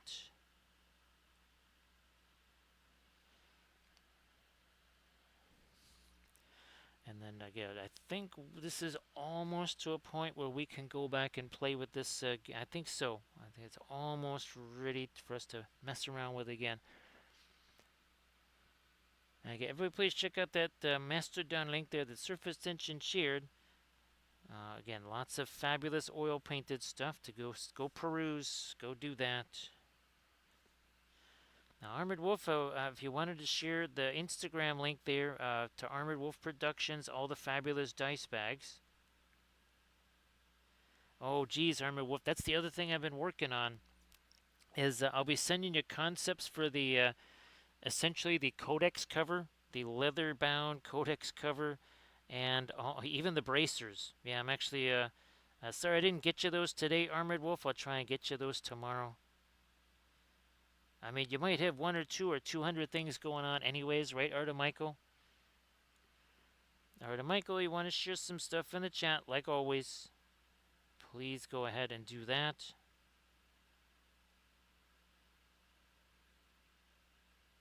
Let me do this right here.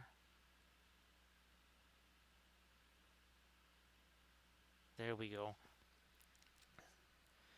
Again, that's mostly the yellow. Now, I might even, well, that might be a little bit warmer than, well, I'm going to do this. Actually, I'm going to take some of that yellow and mix that with that Terra Rossa and some of that, yeah, there we are.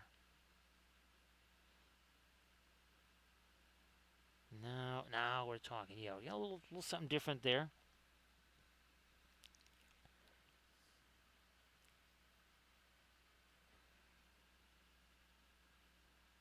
Well, here's hoping there's some handy campgrounds or something like that.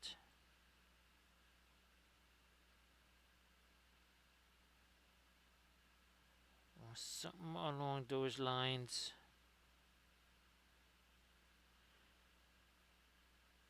Here's hoping the best on the job prospect there, Erda Michael, for sure. Everybody check out that Instagram link that Arda Michael just shared. Everybody go check that out.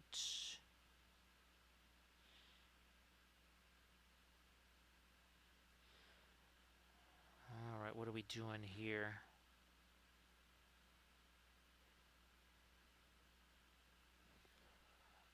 We don't want to go too light with that. We may tone that back down, but we can wait on that. We're still only an hour 35 minutes in. Yeah, 1 hour 35 minutes ago there was no paint on this. It was just ebony flesh primer. That's just a Steiner Res primer. We just brushed that stuff on. Nothing fancy. Now, I know you'll enjoy that era. That's always super refreshing. The doggies enjoy that too.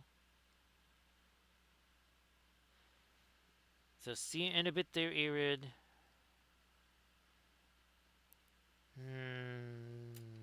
Use you again. Same brush, same type of brush, anyways. Using as a little bit of a micro blending brush, of course. Thin this down. Do the stuff. So yeah, I'm gonna. That's in about 20-ish minutes or so. I want to do a little bit of a check on the bamboo down there, and see how CAD is doing. Again, we're printing out a giant version here of CAD, and we're gonna hit that Perline Crimson. Perline Crimson mixed with our metallic, because Perline Crimson is a super dark red, right?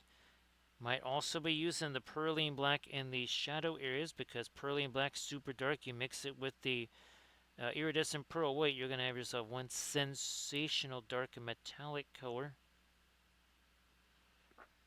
Then we'll take some interference colors to them. Might not really show up too much in pictures, but boy oh boy, in some kind of if I just have them on a rotating thing, boy, that should make a big difference.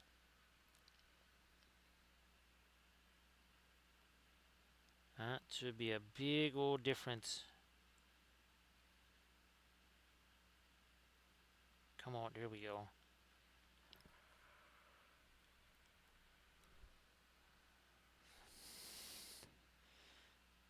You know what? I'm gonna get me a tiny touch of that up here. I might have to go back with some of my dark.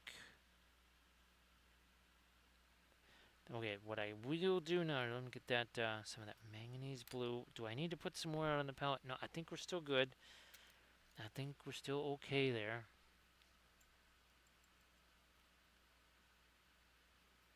I think we are still good.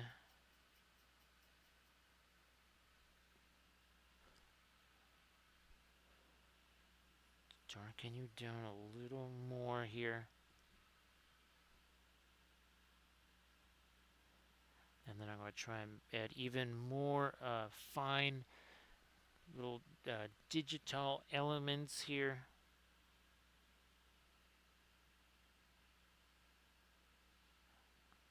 Change this around a little bit too. You know, we're going to get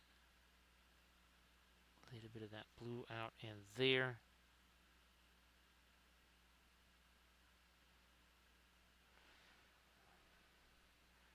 Now down in here, this is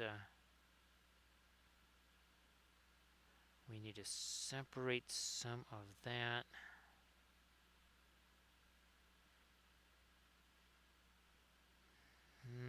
Might have cut that a little too close.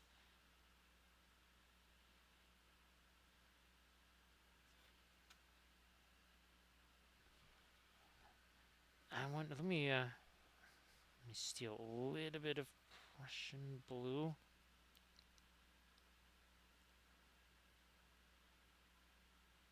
There, at the top of that.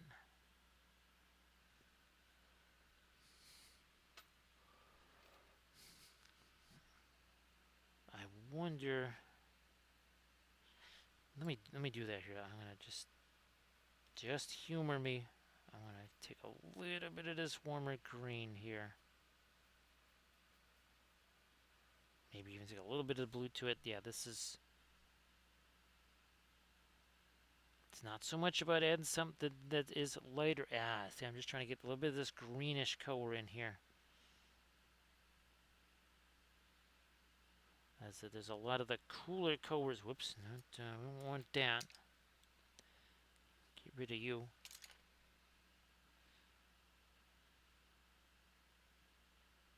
Now, there we go. So we're adding there, so just a little hint of this warmer green and the backdrop here. It is not very much at all, but it's taking some of this, bringing it towards the background. Gonna get all this stuff out of here. Now, let's see what we can do with something that is super, super, super light here.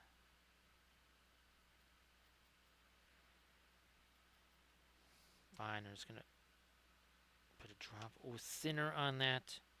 So, Michael, yeah, I forgot to get the the set of fluoros from Dick Blick there. Also the alkyd resin. Yeah, I forgot that too. Basically forgotten everything.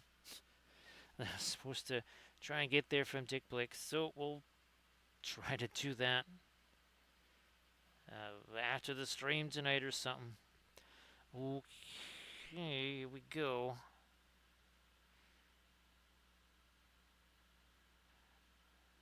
And try to add even more teensy little cyber bits here on our Excalibur. All the way down there.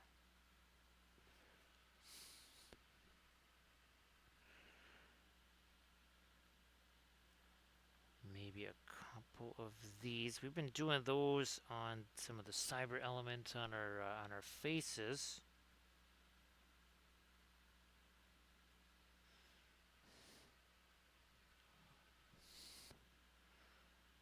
There's a reason why I haven't done that one yet, because I just kind of keep sticking my hand on top of it.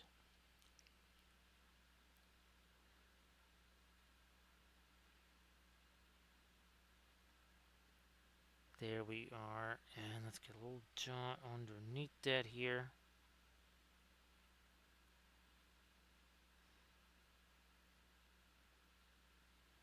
That didn't quite go in the right direction.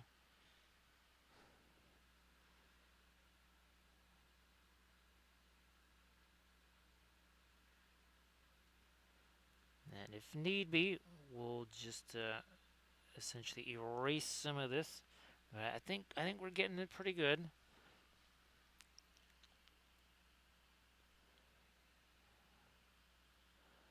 Now that sounds fantastic there, surface tension. Yeah, I'm just looking forward to doing a little bit of alchemy with the alkyd resin there, see what happens. Again, it might not really do a whole bunch. It could just be very meh as far as the results go, or it could be pretty nifty.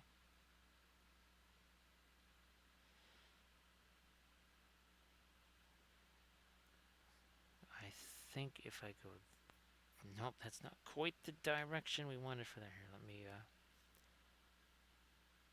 just take away some of that. And surface tension, that really...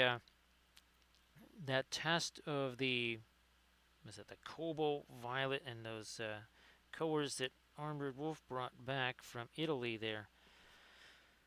On this thing, just having the alkyd white, all that stuff is basically dry. Even some of the parts again that where there wasn't necessarily that much of the white put in there, still made a big difference.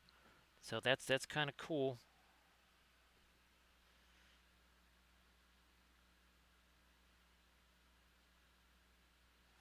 I need this round gemstone here. That is also, So yeah, a lot of the stuff we're going to be doing here is on Excalibur. Been working on a lot of the periphery areas.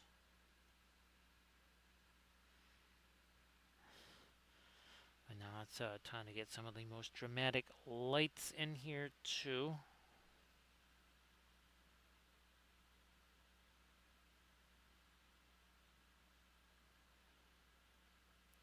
I think now I can also try to get some of the lightest lights on these little glowing elementes here. Yeah, there's no more of the shiny stuff left there now.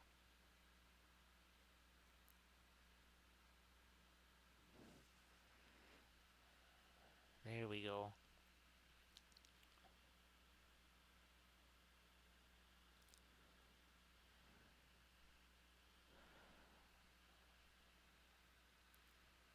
Let's see.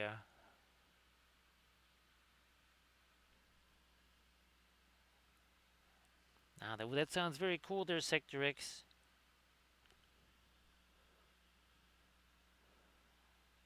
Yeah, well, that sounds very, very nifty.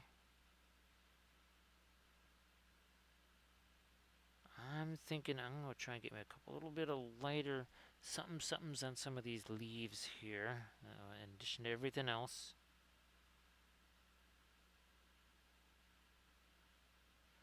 I'll hit those.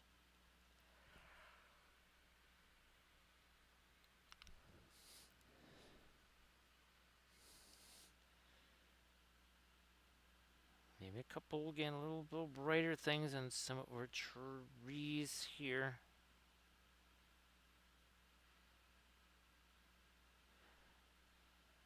On our object sourcelet sides.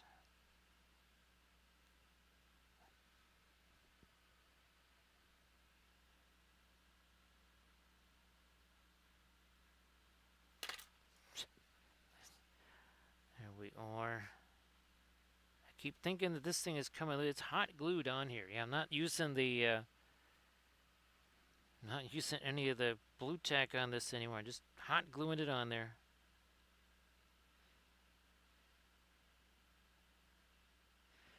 I mean, these are a little bit thicker, a little bit stronger than, say, the old tarot card style. Yeah, those were a little too narrow for hot gluing. Those would just break.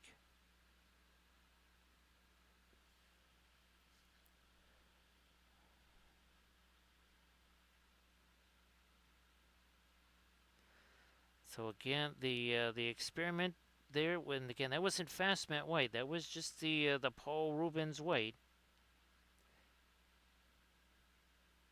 And I wanted to see it just adding the normal amount to that you would to just kind of lighten up colors or whatever. Would that be enough to alter the drying time of slow drying paints? And we're talking about cobalt blue. We're talking about cobalt violet deep and cerulean blue. Those are slow drying colors, and those are not alkyds. Those are 100% regular oil paints. Here you go. Yeah, those are not fast drying paints. Yet they were dried up. And also this too.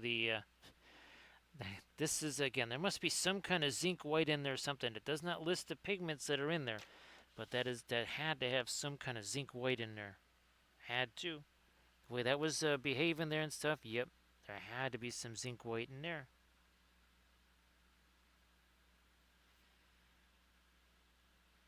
Still not doing that because I might still stick my hand on that. Now I need to do the edge here. Also this edge.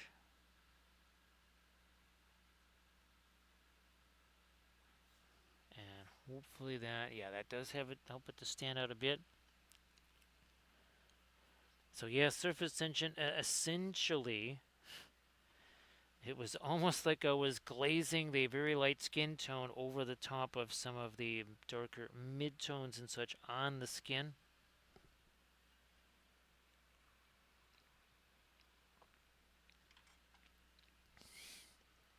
Do I have, yes, this is my white here. Now maybe I'll see what we can do down here.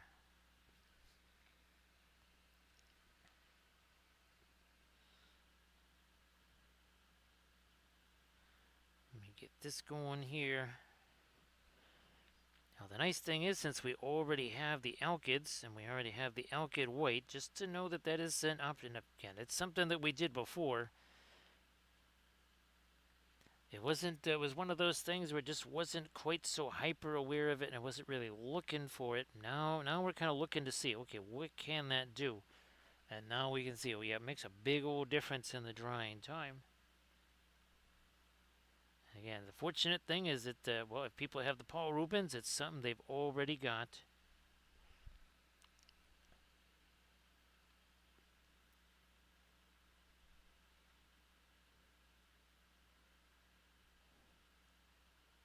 Again, hitting a couple little extra lighter things over here. Again, from our little glowy cyber elements here in the corners and such.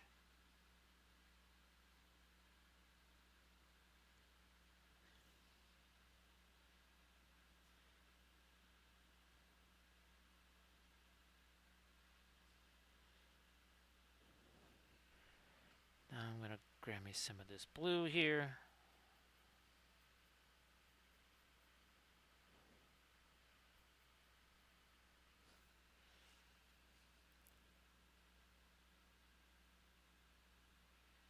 There we go. Now, yeah, let's hit this work over here. Oh yeah, this too. Again, not using white here. That is still a just I'm sorry, a very light blue. That's all it is.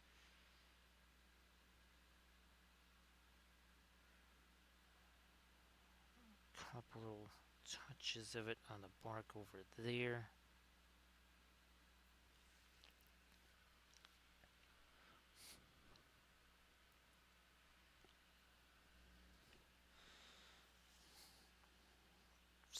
Sorry, same deal over here. Like that.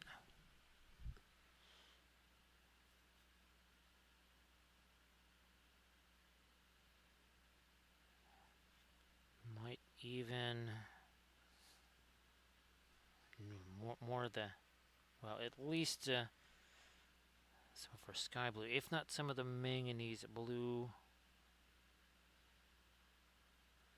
Shoot you again. There we go.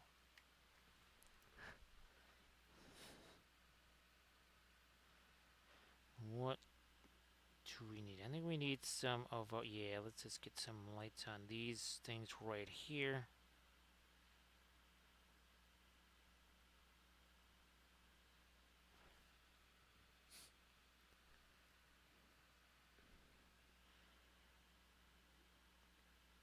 Couple little extra hits of some of our light on the, we did it on the leaves on the other side. Let's do that here.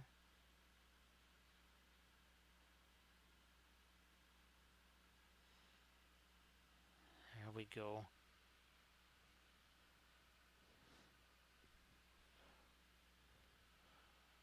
And now we need to start doing, that would be too late too soon. Let me do this. So on these guys here, this is where we're going to try and get some more of our glowy stuff happening on these guys here.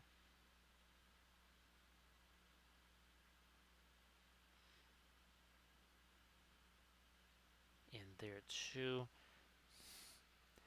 Don't look terribly glowy right now. They will be once we get some of our really light stuff down in here. Gotta put this in first though.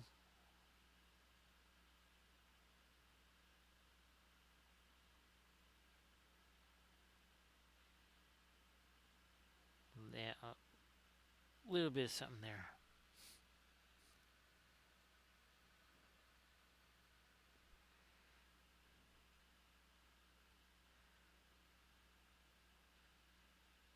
So in some of these, now we're gonna have to let that set there. Yep, we will have to give that a chance to set. Don't be hasty. Do not be a hasty little hobbit. That would have been hasty there too. Back away from that and use this.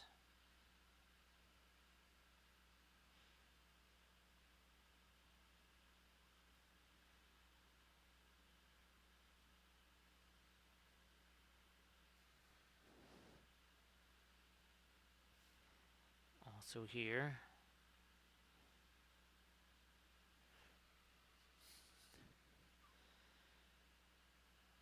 Let me try. I'll go back to my mid-range blue there. What's this gonna do? Okay, yeah, okay, that's good. That is good. And I can't remember. There was a whole bunch of nothing back there. I might even go a little late. Let me see what happens with this. Especially right here. Again, behind Excalibur.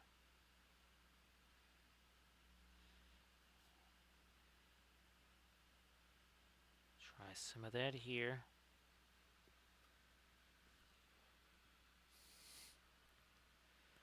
Not the same level everywhere.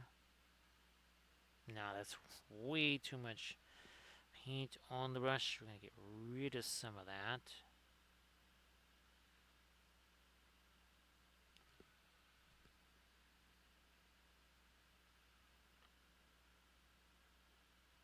We're going to try to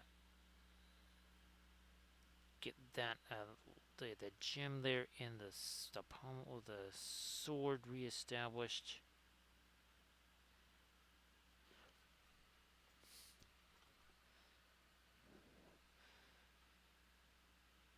Lighten you up here too. Again, I got 2 fingers on the brush. Very, very, very light brush stroke. Caress the brush. Do not crush the brush.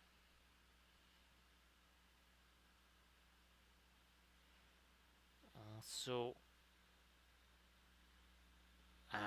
now we're talking. There's our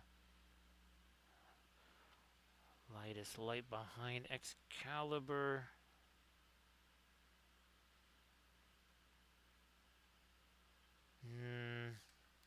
I'll take my blending brush to that and just take you down a little bit of a notch there.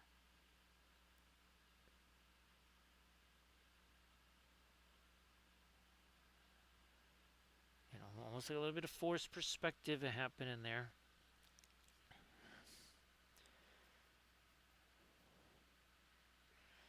Let me see what's going to happen. Are these... We can. Yes, we can. We can actually start to get our lightest stuff on our little lantern type things here. Little glowy bits.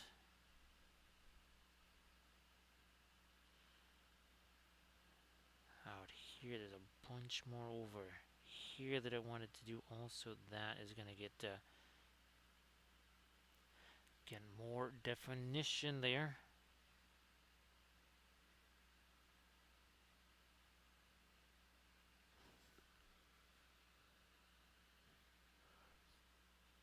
Couple more extra little lights up on the tops of these. Oh, never did get this. There we go.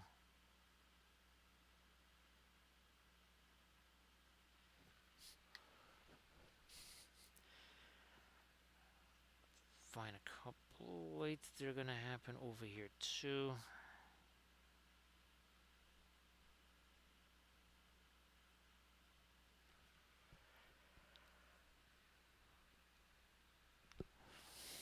What else? What else are we doing? We're gonna do this one.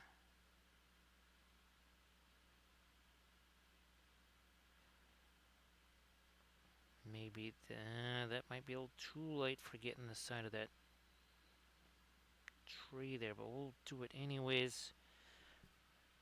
And then a couple more lighter things happening here right around Excalibur. Almost little like floating fairy lights or something.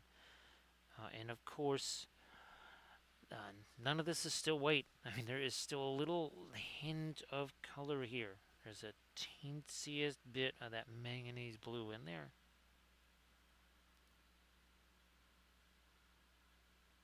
Fine, we'll connect those.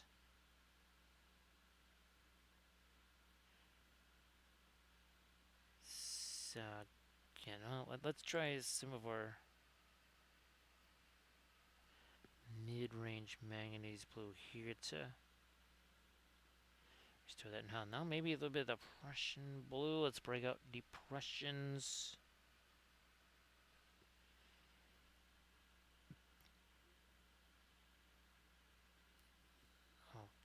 Okay. Let me get some of the Painsy gray. That's the Williamsburg Payne's gray. So in other words, indigo. Yeah, not so much Payne's gray. Really more indigo. Go figure. Thank you so much, Armored Wolf, for posting a link to the Patreon page. Latest tutorial is that non-cyber lady of Shalot bust that I've been showing on the stream. And again, after the stream tonight and into tomorrow, I will be filming the next tutorial, and that is going to be a fabulous Blender tutorial, the very first Blender tutorial. I've just been trying to prepare a whole bunch of different little elements.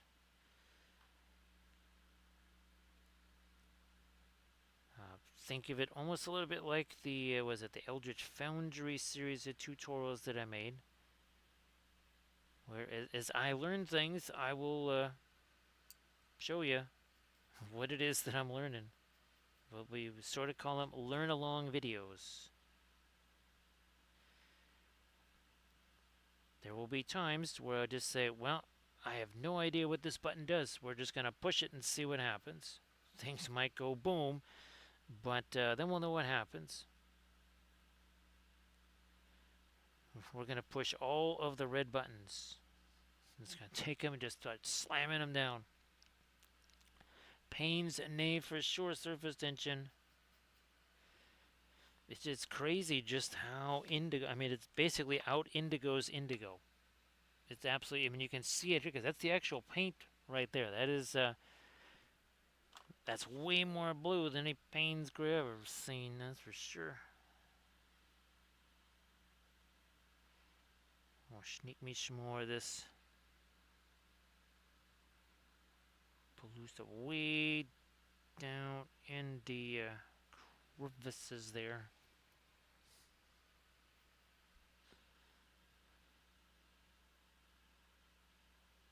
Back in here. Yeah. There's way too much of just plain old dark in there. We have to do something more than that. So these bas reliefs here, I also show how to make those on the Patreon page. We show how to do the flats. Showed you, I think, at least 3 or 4 different ways to make stuff like this. Because remember, you have things like image2stl.com that works very well for things like the tarot card stuff. Actually, that's the other thing, is the dice. Yes, we're actually gonna, in this Blender tutorial, we will be making dice. If you recall, I talked about it on stream. The basic frame of the dice, that's where all the supports are going to attach to. Then the actual facing of the dice, which has to change, right? You're going to have several different dice. They're going to have, all the faces are going to be different on the various types of dice. Now, those were actually done in image2stl to create a very low slung kind of minimal relief effect. And we're going to go into Blender and see if we cannot attach those dice faces to the dice in order to print them out.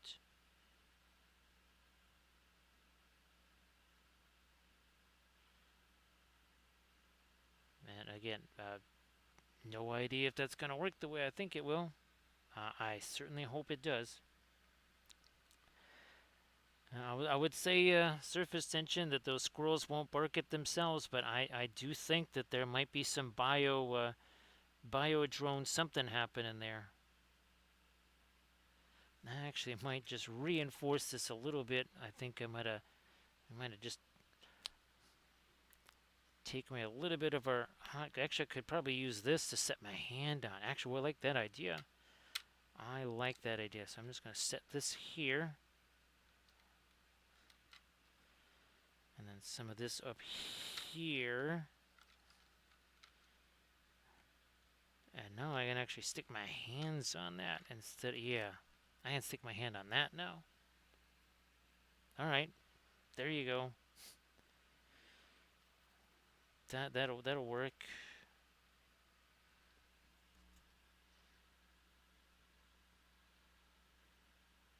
A little bit more of that manganese blue here, and just trying to sharpen some of these edges up here. They're a little wonky there.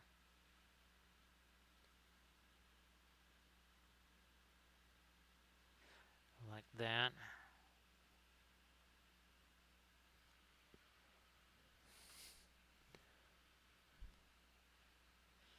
So have yourself a great stroll there, surface tension.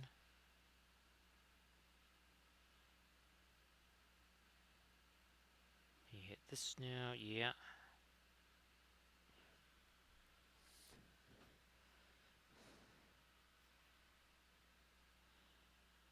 We'll do this.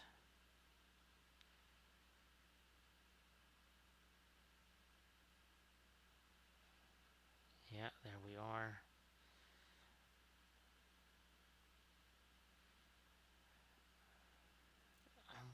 I wonder, I think I might still be better off having that open area there. Maybe I am. Maybe we'll just leave that there. I was thinking I could put a couple of yeah, I'm going to try it anyways. It's easy enough to get rid of it if we do not like it. That will be easy enough to do.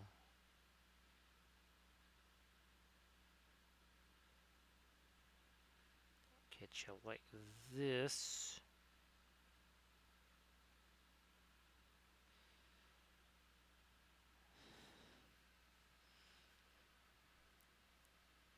And still not straight up white. I would like some of that on the top of this edge here. Boom, there we go. Is nice. Ooh, this should be... Oh, this here can be a little lighter for sure.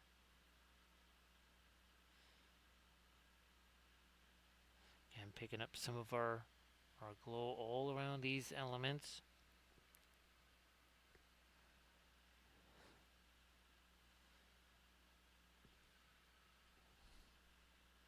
I'm going to try and clean up a few things here. This is another surface again that's a little wonky. We're going to get these edges back. That too.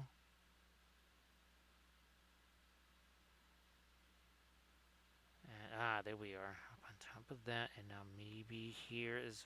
Come on. If you remember, I did print this out really, really large in FDM. I saw like 3 times the size of this. I think it would be really nifty to paint that with this kind of, glowy stuff on it, and then get that in some kind of a frame for sure.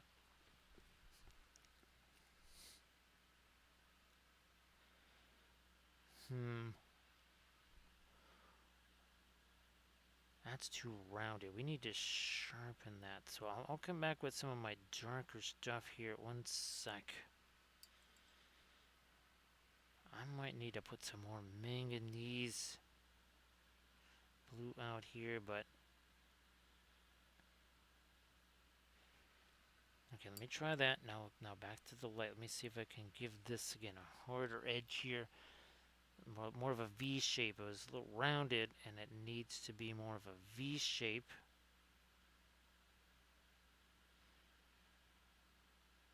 Also, I think this needs to go all the way up to the, yeah. Somehow, that didn't get attached.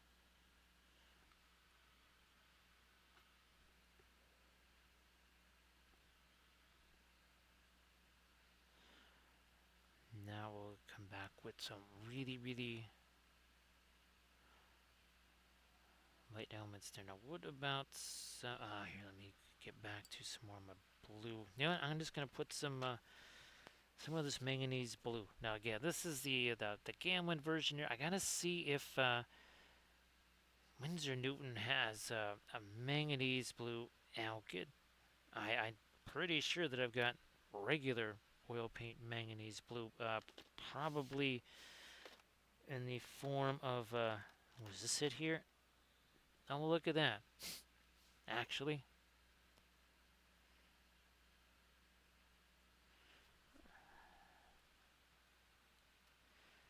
it's deeper and a little bit more red than the alkyd manganese blue.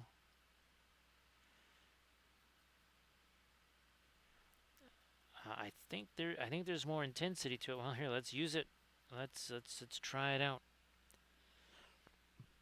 I think we used this maybe very briefly on the Zygomores, and that's about it. Those crazy guys. Maybe move that back a little so I can get at that.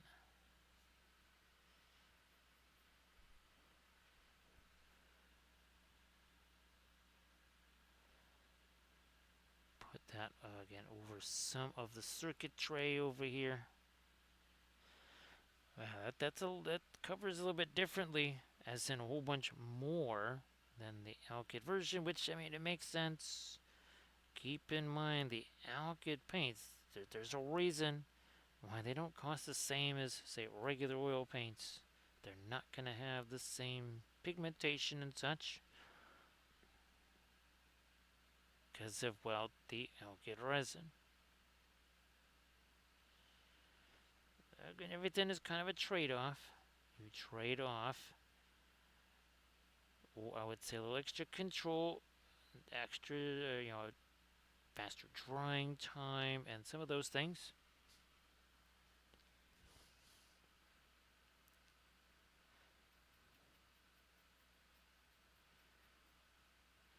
But yeah, Sector X, hopefully we can do a little chat thing. You can tell me about the fabulous experiment that you did there.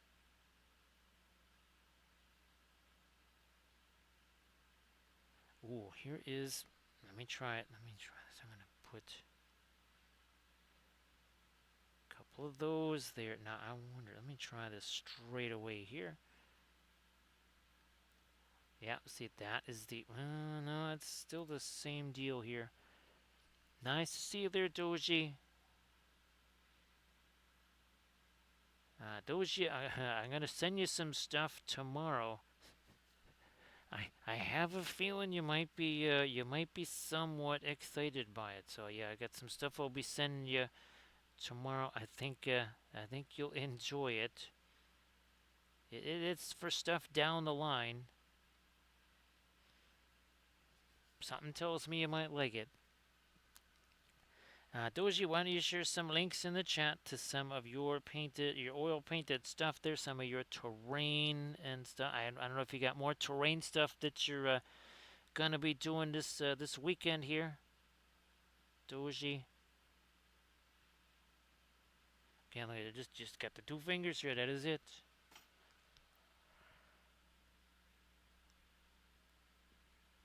That is all. Just two fingers.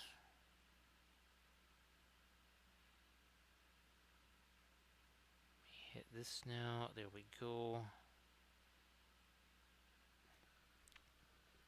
And but check out the Instagram link that Doji just shared. Sector X, there's Any stuff that you might want to share in the chat there. I know that you haven't exactly been able to do a whole bunch of the miniature stuff like you've wanted to for quite some time, but if you want to share some things, please go ahead and do that.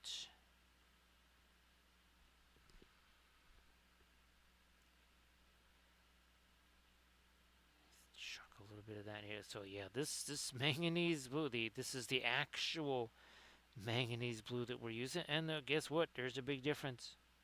It's not exactly cobalt teal bluish, Doji, but it ain't nothing.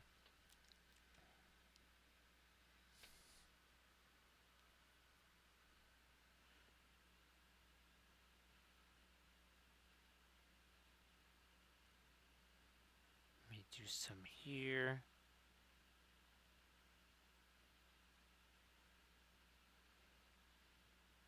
I might still try to keep infusing some of that manganese blue here in some of our areas. I mean, just hit the super quick light here. Gotta get a little more thinner into that mix.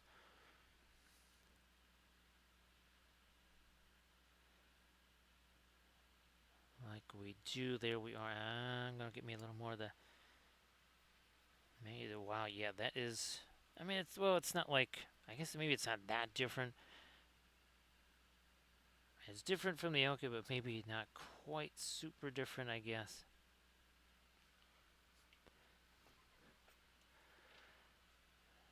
Now, yep, Doji. Well, we're about to start that pretty soon. One-to-one terrain projects are not very far away. A lot of the garden stuff is here in the house. Either this Friday, it might have to be this Sunday. I don't know if it'll be.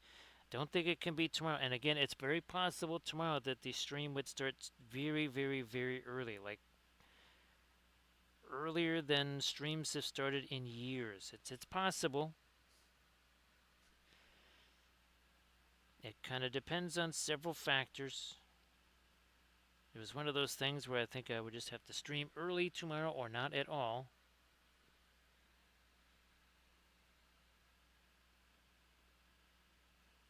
So don't be surprised if, and again, it could be something that maybe starts at 7 or something like that. Some insanely early time. Look at that Doji getting a live stream straight in there. We had our trio of 95s. Now we've got another tier. We got the Doji with the 55.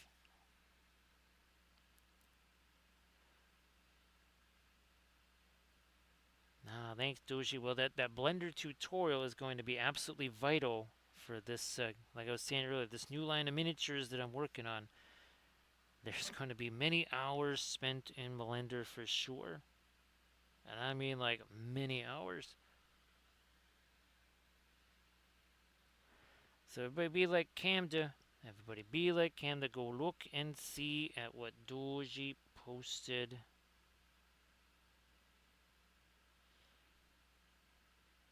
Gonna hit me there a little bit more of the manganese blue on the top of that. Yep.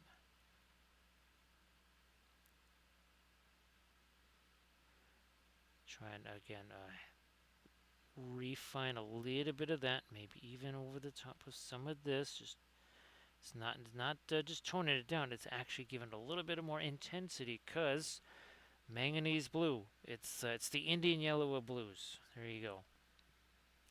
Oh, and Doji. Yeah, there it is. There's the Cyber Wapelius right there with Cyber CAD.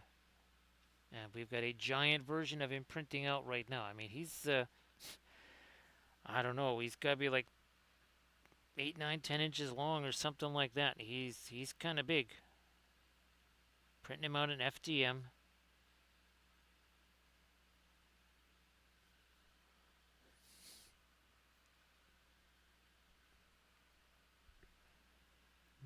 Just again working in some of them. Let me do some of that over here again. There we are. Some of that manganese blue. It's do an in between here. Let me see what this is gonna do right here. Yeah, we needed that. Same deal up there and also here. Whoops, not too much. Well, looky here, we got ourselves a bit of a blend. We'll just take some of that away. It's like an eraser there. And it's just like an eraser. Again, sorry about the voice there.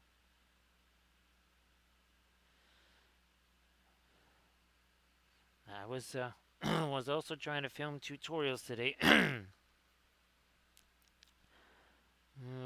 Yeah, we'll do a little bit of the manganese blue there. Let that get toned down a little, and then also try to reflect some of it on the top of the sword. We gotta do the same on the bottom here, underside of our Excalibur.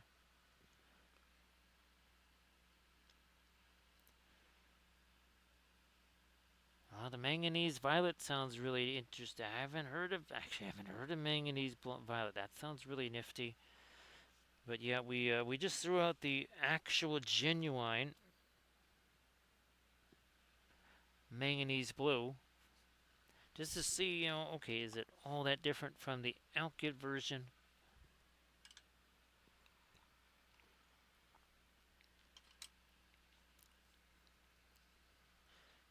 Let me go later here.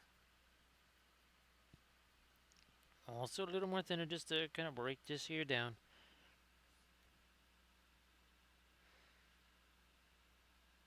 And then get this a little lighter, also a little sharper.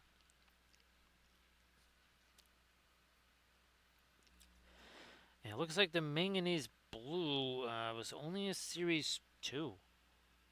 Well, that's manganese blue hue. That's kind of like cadmium red hue. And you're like, oh, that's only a series 2 or 3, not a series 4 or 5. It's like, yeah, that's because it's just hue. That's a whole different ball of wax right there. Because genuine cadmiums, those are not going to be series 2. We are all pigment red 101, right, Camda? It's the omni pigment. It's the omni pigment. It is everywhere. Let me get the. Speaking of some manganese blue, there we go. We're missing some of that right here. That's another reason I put this here, not to keep holding it in place, but also I could stick my hand there too. Yeah, Doji, the manganese blue, or sorry, the cobalt violet deep. Again, from that Italian company there, that has to be a slow drying color, but it seems like we've been talking about it that the Alkyd white, that was the only Alkyd I had, seems to have made like an outsized difference as far as the drying time goes.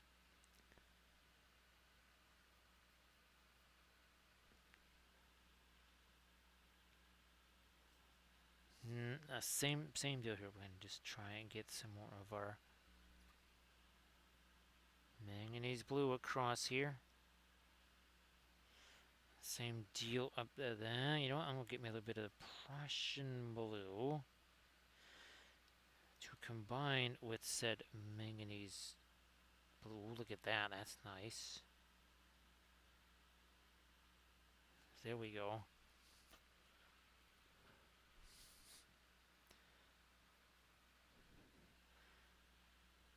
Doing the same thing over here.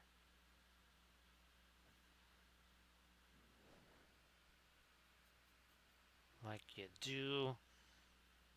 Some manganese blue up in here. Same over here. Yeah, that's all about tinting that blue.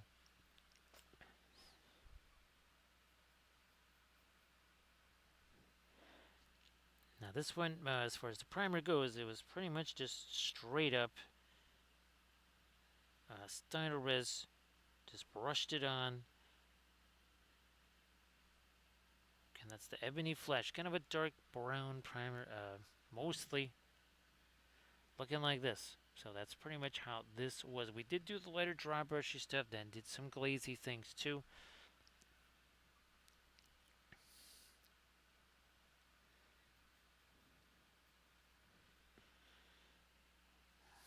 I'm gonna try here. Let me see if I can get some of this.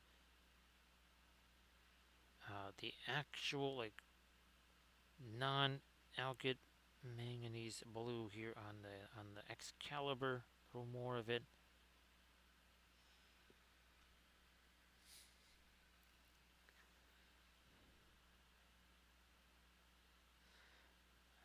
Maybe cross the blade here, I think.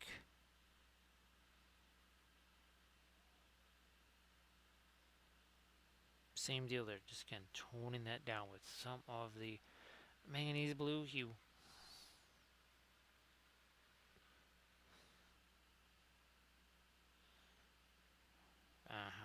Let me try this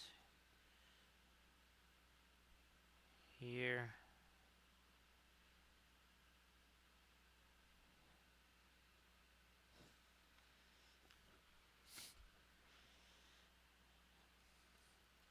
Try to lighten up this little section right over here.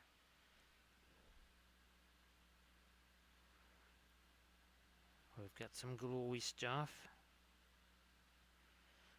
Kinda did that over here already.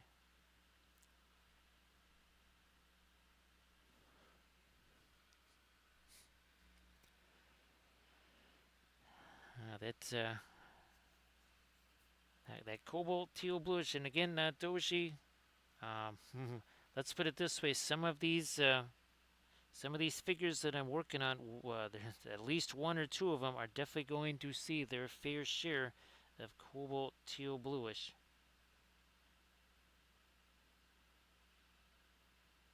Yeah, there's I think a whole bunch of these sculpts. They're gonna start getting the genuine colors. They're gonna be getting the Doomsday palettes. Yeah, they're not gonna be getting alkyd palettes. Come on.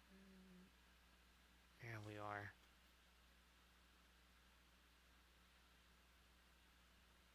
Like this. A little more of that over here.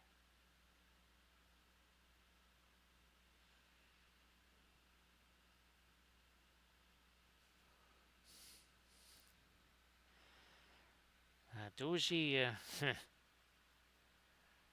the paints will be more expensive than the printer that printed the thing, right, Doji?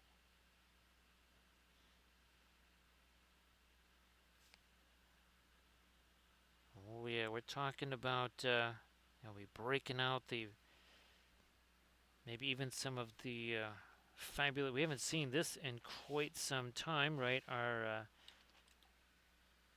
brilliant yellow pale. Haven't seen that in a long time, and of course, yeah, that's gotta come back too. Because again, some of these things, the alkyd's not gonna quite do it. We really need some heavy duty colors to really pull these things out and make them look as glorious as we would like.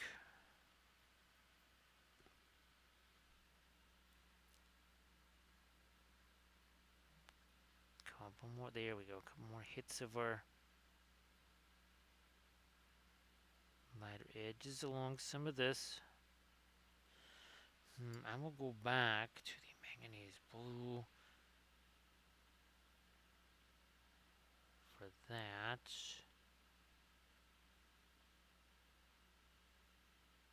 A little more in there.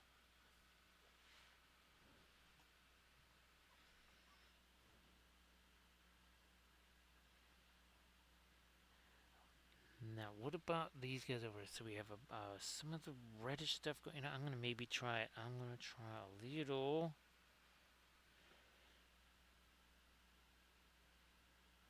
hint of this in here. Maybe even also in between those.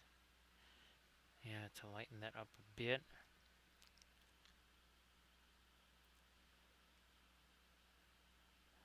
Well, that's enjoy the bakery run there, Doji.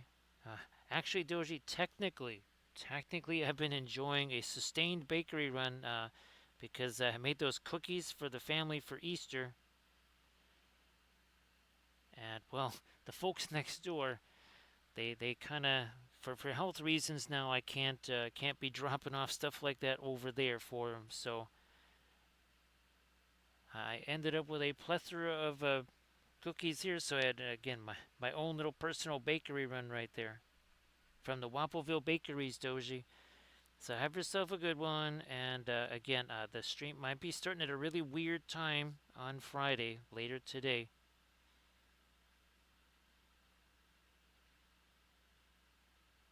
And everything is kind of contingent on what's going to be happening around here. So I apologize for any mayhem.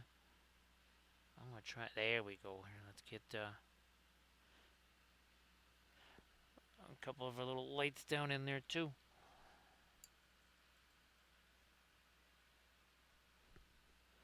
Nope, gotta wait. I was just about to drop some of this lighter stuff in there. That's not gonna really do a whole bunch.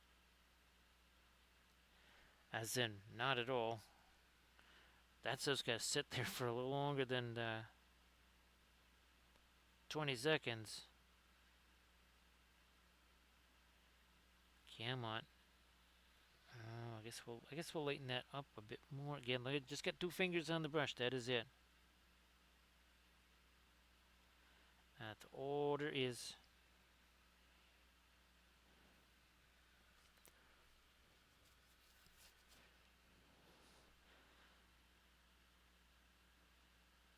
And again, this is all part of our Cyber universe.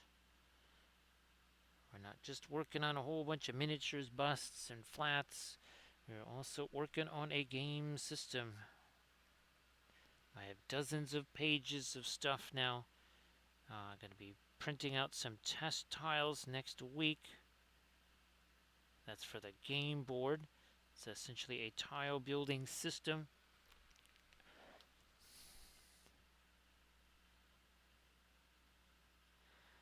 And well, I was mentioning earlier, our next tutorial video is going to hopefully entail the successful creation of some dice.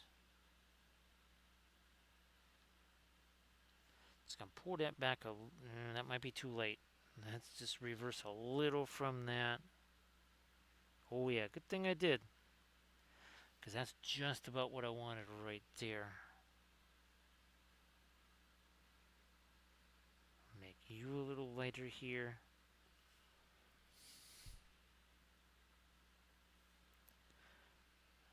Maybe here, let me get a little bit of this in the corner. Now some of it also under here. Not quite light enough. Let me try this.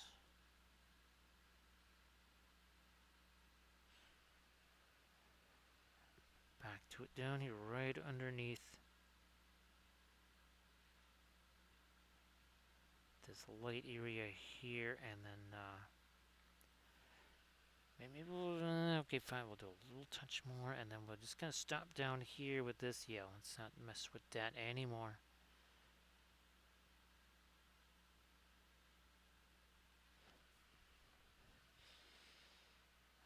Try to lighten this up too, right along here. Trying to also create a little bit of bark texture.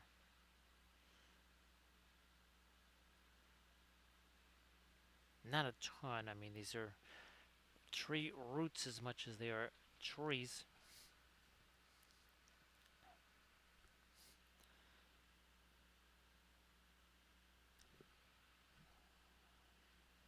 Fine, I'm gonna throw me a couple of these little, almost like little floating lights there in the backdrop. Now with this, I'm gonna try, because we have a whole bunch of nothing there. We will take our Van Dyke brown here. I guess we'll maybe access some of that not radiant violet there for the first time, and throw in some warmer stuff here. Also a little lighter. Some reflected light here. Let's see. Oh, is that gonna be too much? No. Some of this green here. I'll take some of that. Some of the not Mars yellow deep, and we'll just a little bit here so that's not just only the blue. We needed something a little different there.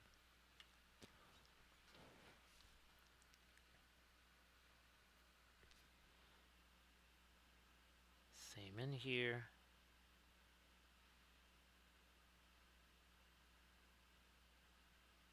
Like so. Yep, there we go.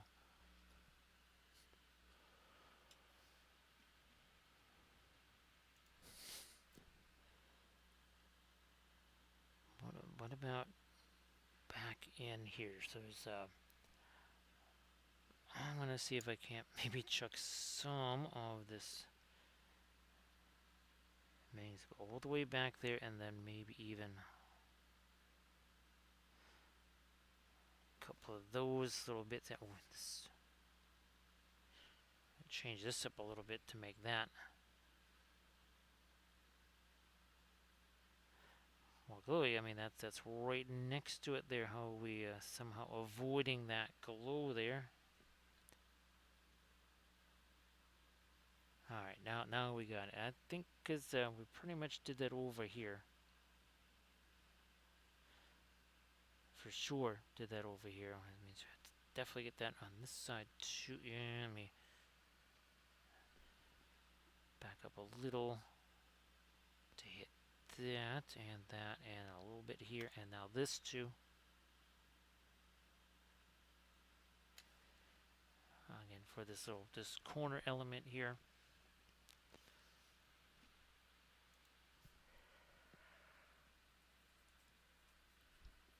A little bit of the yellow got in there, so it's getting a bit on the greenish side.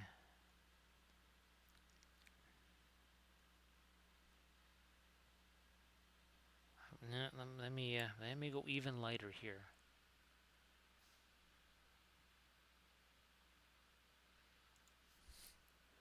Even lighter. Take that down here.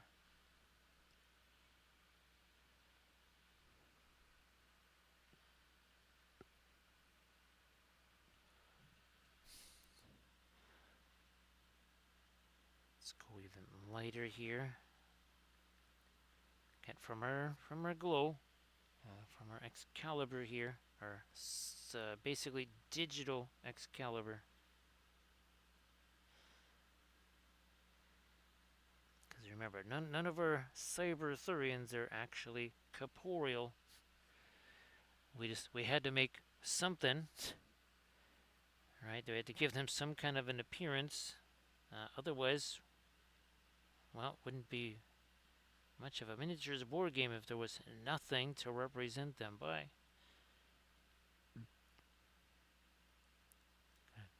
Yeah, I can. Here, let me see if I. Same on these leaves. Same on these guys. We would want these lights to be lighter than the ambient light. The ambient light's warmer. Might even tone down some of that ambient light there as well.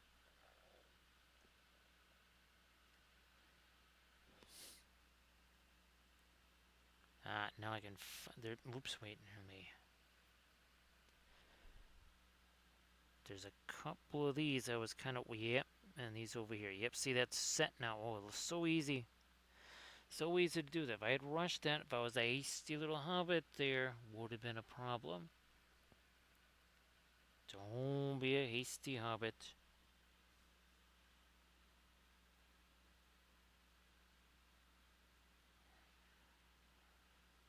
Carry it over this way.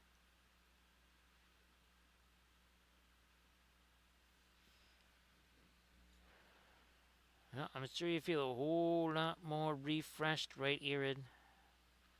Much more refreshed. So great to see you back there, Irid.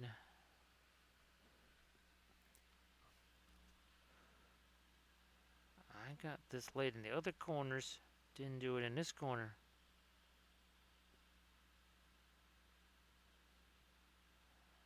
is nice. Is nice there.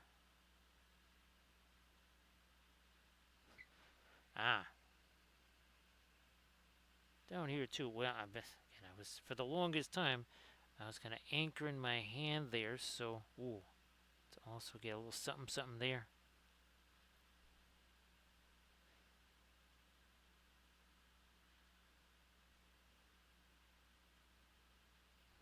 Okay, there we are. Okay, we're just a little bit of a programming note talking about that it's possible that the Friday stream might begin very early. Now, of course, it's also something that I've wanted to do for a while, just for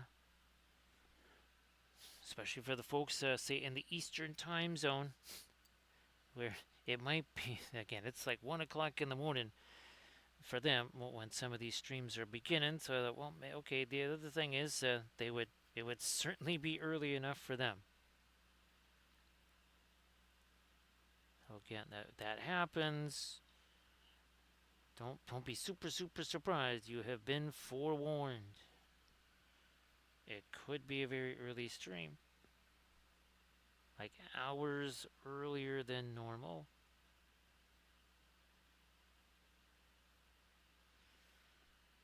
Or not. Good. Like I said, could go either way, and neither way.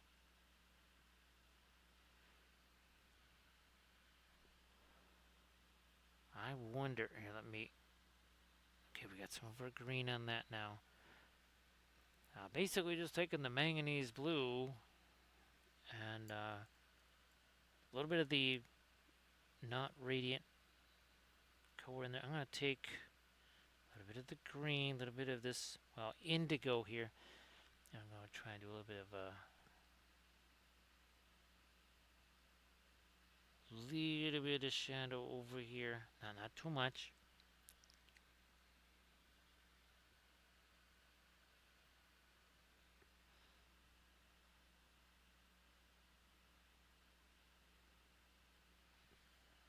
I do have to say it. We're almost back to not quite what the pre-Adepticon prep schedule was like, where sleep times were somewhere in the 11 in the morning range. It's creeping back. I think it was pretty much 8 o'clock or something like that in the morning when I finally got to sleep. Well, on Thursday. Nice to see you there, Uber Yeti. So Uber Yeti, why don't you share some of the Insta links there? You got some stuffs to share. I know that. So great to see you there, Uber Yeti. Lots of fun stuff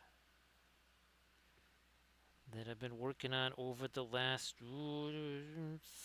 36 to something like that hours. Yeah, there's some fun stuff going to be happening. I'm gonna darken. Let's get some dorks now. We've been doing lighter.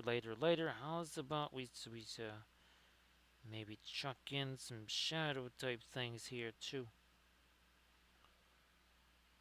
Everybody, check out that Instagram link that Uber Yeti just shared.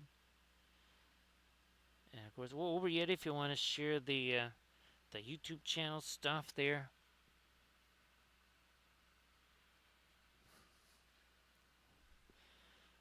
I am gonna try to get some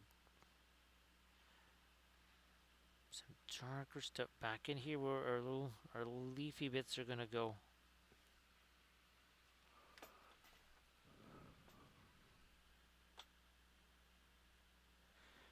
Oh, and Uber Yeti, look at this.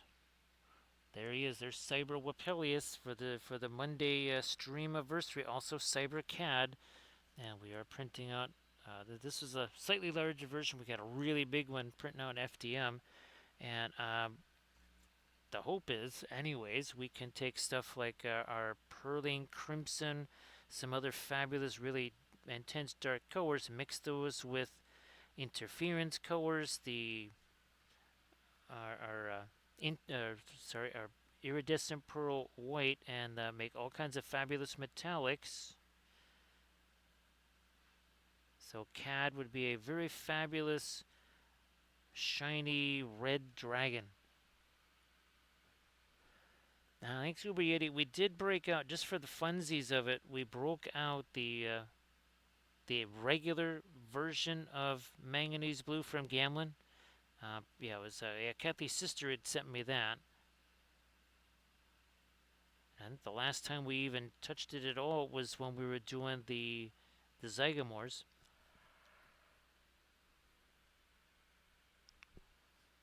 So again, everybody check out the Instagram link that Uber Yeti posted. Some more fabulous oil painted miniatures.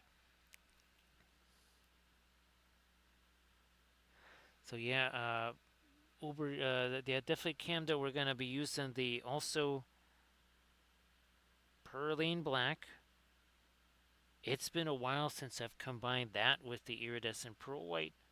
And again, you combine the iridescent pearl white with any darker oil paint. We got a ton of different. I wonder, is he still? He is still sitting here. So that is one of the way you can get metallic colors with the oils. Is you combine. You can get really dark ones. That's the key. Because what's the hardest thing typically to get with the metals is the darker colors without losing your, well, basically losing your metal look. Here you're taking your very dark colors, you mix it with that iridescent pearl white, and you get, I mean, you could have a very deep violet metallic color.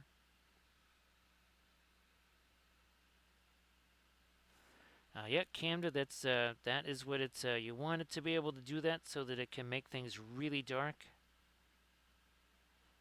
Egyptian violet also.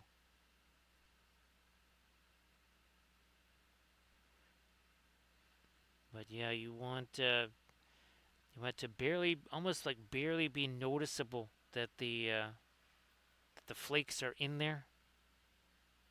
Ah, there we go. Well, that I'm gonna go a little also warmer here. Let me get the burnt ombre there. And we're going to do something like that.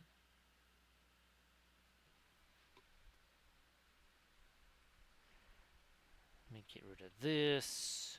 Also this here.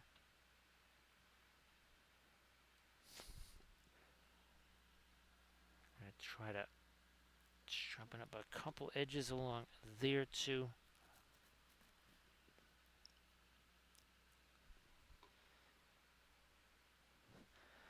So again, yeah, the iridescent pearl white, you mix that with the phthalo green, Prussian blue, indigo, Mars black. You will get yourself a really, really, really, really dark color, but it is metallic because it's going to have those mica flakes in there. And that's really kind of a wild idea to think that you can essentially make any color metallic.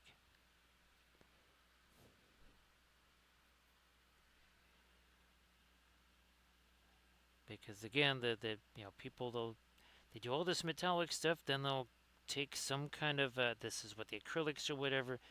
They'll take a contrast paint or an ink of some kind, whatever, and they'll go over the top of their metallics, which then wipes them out.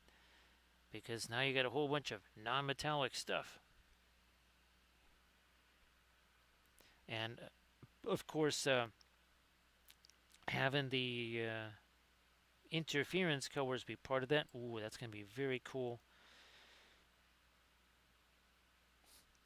So you get something like a little bit of the interference blue and violet mixed in with the again the perline crimson and the iridescent pearl white.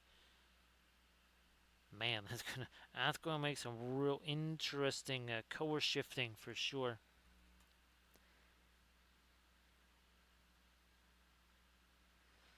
Yes, Cad the Magic Dragon.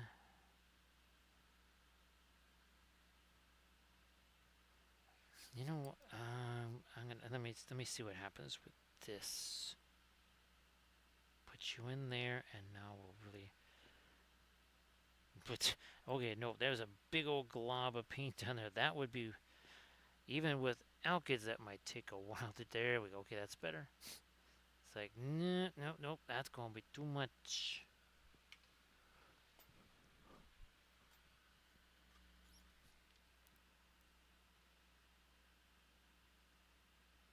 Let me hit some more. Now I'm going to try to do a little bit of this.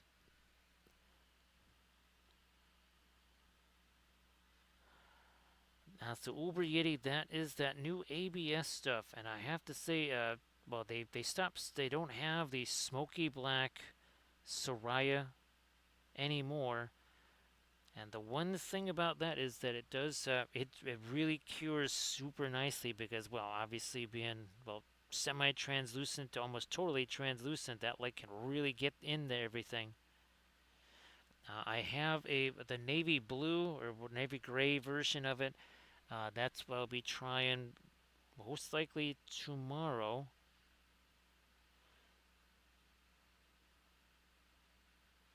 Let me hit this.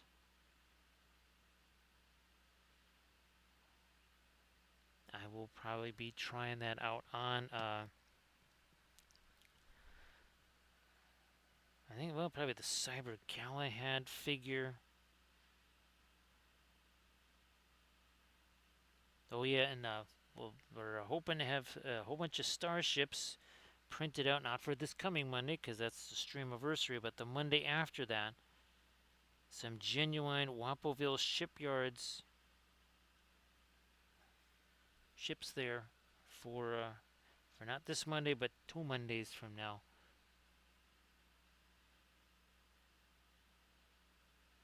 Let me hit that.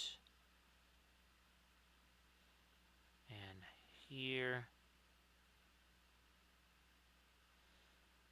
Also that. Yeah, here, let's lighten up some of you around this node right here. And it does seem to separate as far as, you know, trying to get rid of the supports on stuff without breaking things.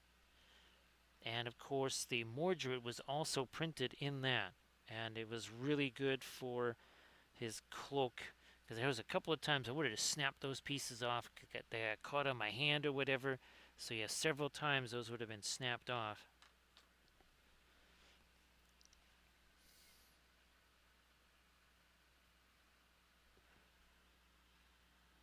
Hit this here.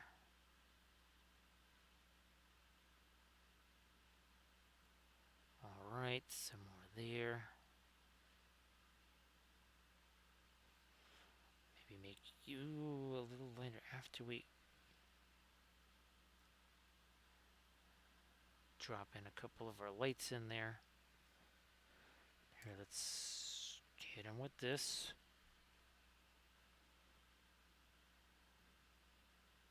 Also there.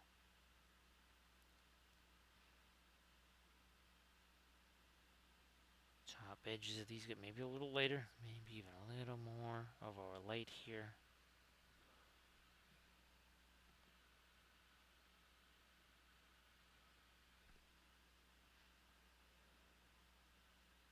Same on this side.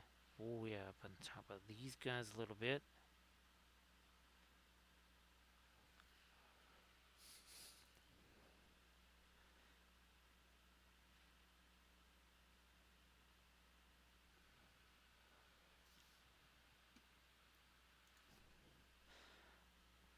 Touch more light by our trees here, maybe. Behind our Excalibur.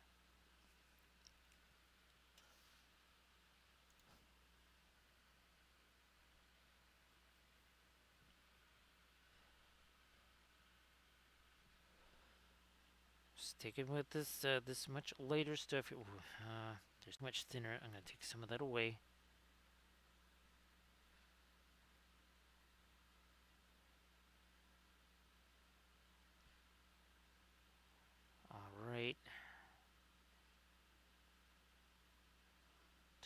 tiny bit lighter right there. Yeah.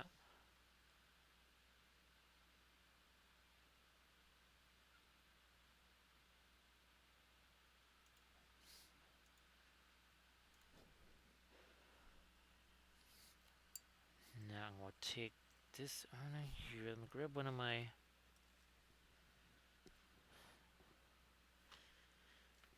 Where are they at? One of these guys. I'm going to take the Salo green. I'm going to take some of the Indian yellow here. So both of these super translucent colors, both of them together here. Not too much thinner though.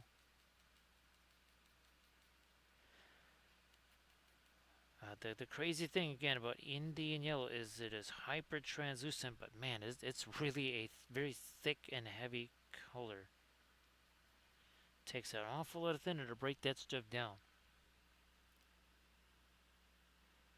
And I'm looking to do a smidgeola here of some tinting dry brush.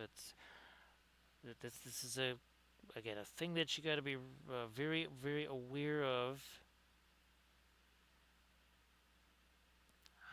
How long has it been since you last did an application somewhere? You gotta give that paint a chance to set. It's not gonna be dry. I mean, even with the elk, it's not gonna be dry, but it makes a difference if it has been set. Think of it like green stuff. Green stuff does kind of start to reach a point there where you pretty much just can't work it anymore. It's still soft. You could potentially stick your thumb in there and, well, make some mischief. But as far as like really sculpting things, you can't really sculpt with it anymore. And that's what we're talking about with the paint, where it's sort of reached that weird sort of quasi state between dry and not dry. And remember, the oils that's not an evaporative process. They don't evaporate, they cure, kind of like green stuff.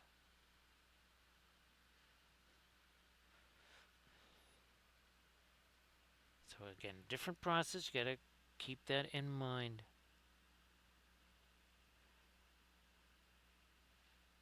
And that's another reason why we use this kind of glazy dry brush type thing. It's a glaze because it's hyper translucent. It looks like a glaze.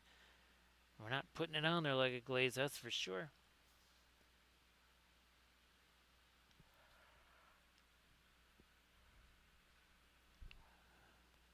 Maybe try to infuse a little bit of the, again, this is kind of a pretty intense green here. I'm letting it mix in some cases with the manganese blue.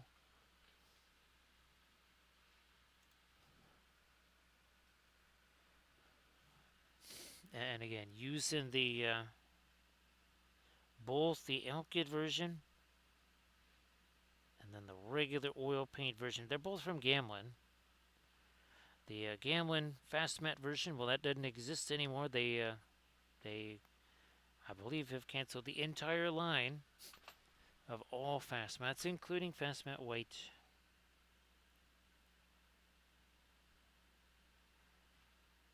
I think our next Thursday, though, our next flat Thursday, so to speak, I have this printed out now. So we are going to paint the bas relief version of Lady of Shalott. So it's probably our next painting flats episode there.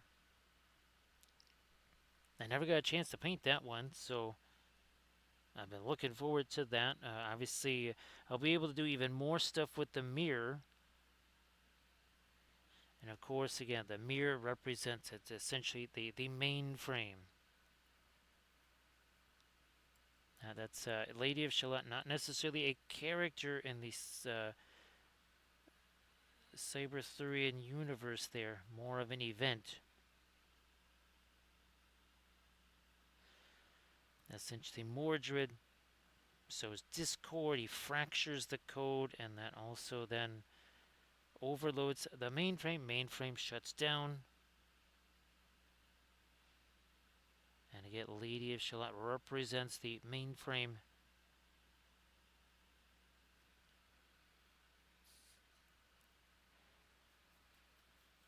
I have dozens of pages of basically like a Cyber codex now, between character descriptions and then also, their function in the board game.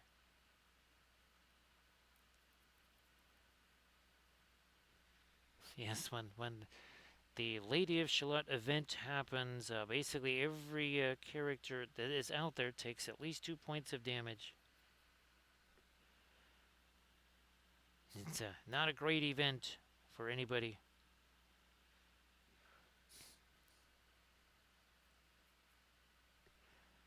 Let me do some here.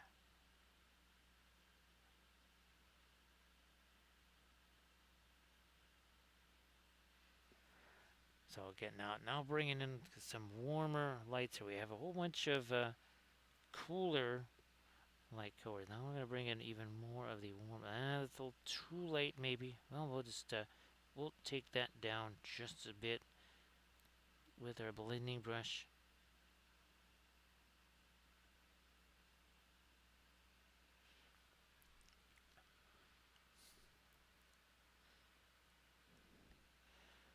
Well, couple more lights in there. Now, what about dish stuff here? I think less of the blue, more of the.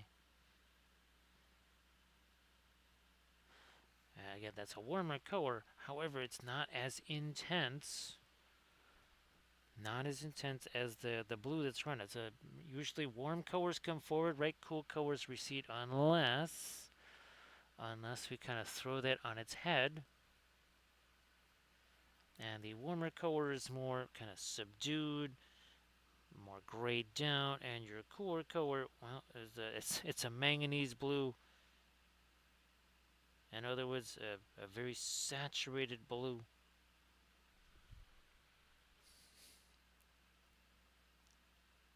Oh, what we haven't done yet on this here? We have not done a film noir. Let us see. You can almost kind of see a little bit better the amount here. There you go. You can kind of see the relief a little bit better there, I think, than you can when there's color. Well, no, you can still pretty much see it even when there's color there. We can actually see a little bit more of the, see the warmer greens? You can see it more when I do that.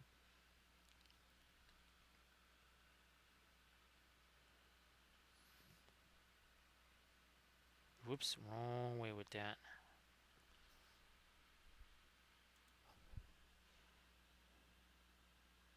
I'm going to leave this a little bit darker because, again, with that little node right next to it, same day. We're going to hit that probably a little later, I think.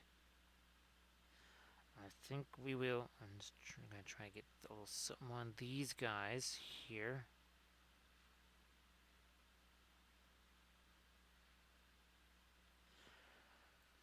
And now let me see. We get right over here. That should be later with our. Let me try this here. Break that down some.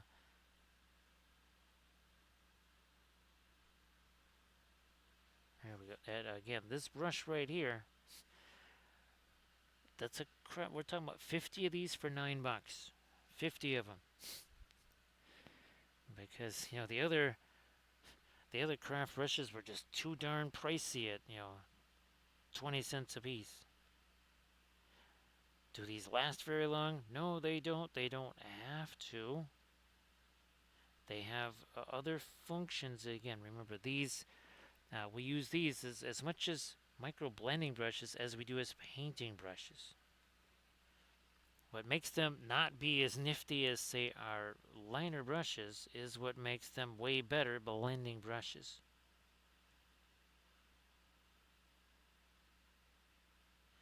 Now, sometimes with these, you can almost kind of condition them through working with them. They actually end up being something you can do some decent paint with. I mean, that's what we're doing right now. Now, the class that I just did at Adepticon was done entirely with these brushes and some of these filbert ones here. Again, more craft brushes.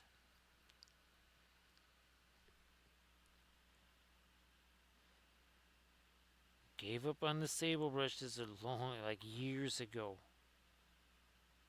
For everything, for acrylics, for oils, for everything.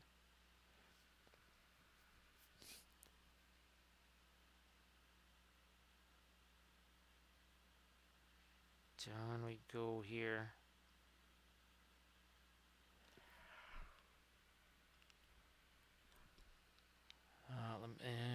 No, that's got some of the green in it. Let's stick with the stuff that's got the blue for now. Stick with that.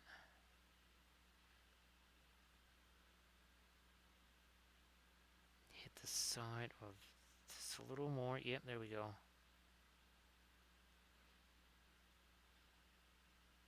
Now I'm gonna go back to that lighter reddish brown stuff here.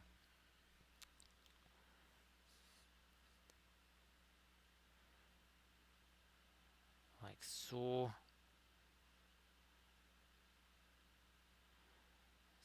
A couple of these other little roots down there. Well, a little too much. See, here we go. Here we go. I'm gonna use this like a blending brush, teensy little blending brush instead of the much larger ones. Tiny little blending brush. Give me some of that light down in there.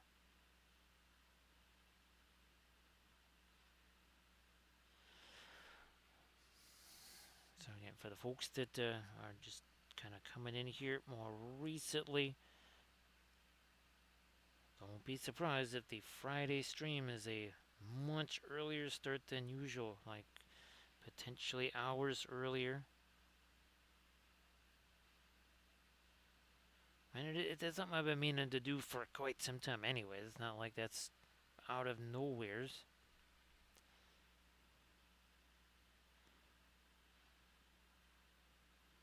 Nah, that's too much. Too much. So we'll bring out Mr.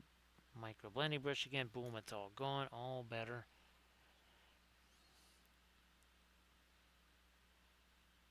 All better.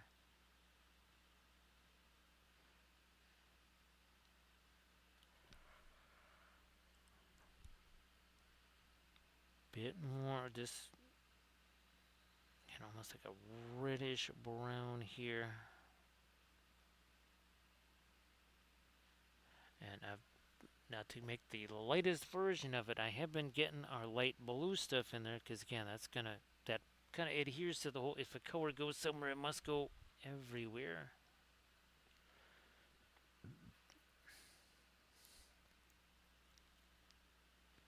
Yeah, that we need a couple little. Yeah, we need to do some. Whoops, too late. There we go. We need. I might break out our liner brush again. So now here you're talking about a brush that is more like 5.5 hours. I mean, I'm not exactly super expensive either, but in comparison, when you consider again that the one Happy Choice brush, you got 50 of them for about basically $9 there.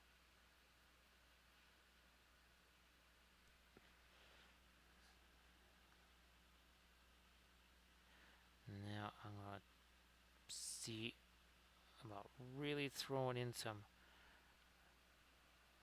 really light lights here, and again around all of these little nodes here.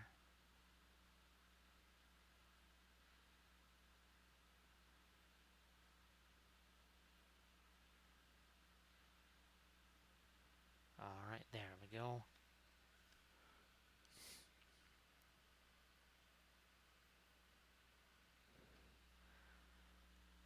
Also this around this little node here. Let me get some of my manganese blue into that. Let me try this.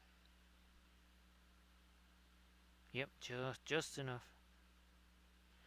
And then a little light on the corner of it here. There we are. Now this one is a little wonky here. Let's clean this baby up.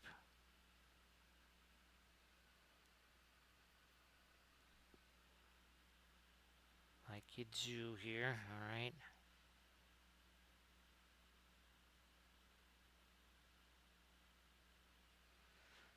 Let me try something a little darker here.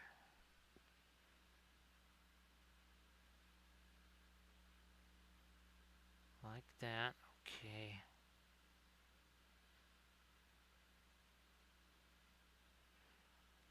Hit you.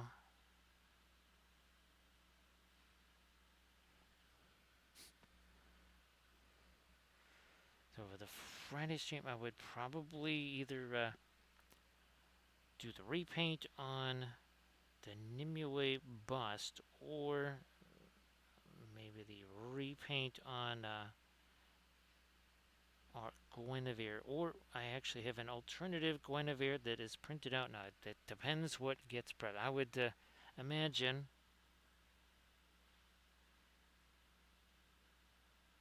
I think it's going to probably be the Nimue bust, since, well, that one's all ready to go. Take that top of that off a little more.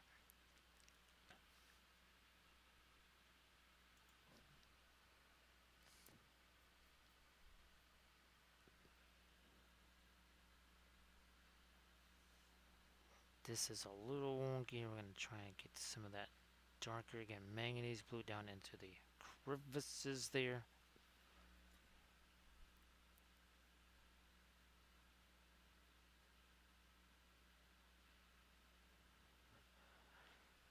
Back to these little liner brushes. They're not really going to be fabulous for doing something like, say, some kind of blending, because the bristles aren't going to spread out the way these guys will. Now, of course, that's what makes them less optimal for doing, say, freehand or something like that. Wouldn't really want to be using these necessarily for that, unless it was a really, really, really big figure, something like that, or terrain. Then in that case, maybe.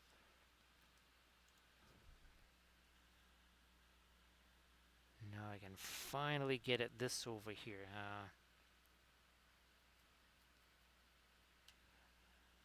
Kind of was waiting because my hand just kept taking paint off of that area. That's why it was so chopped up there. It's because I basically kept taking some of that stuff away.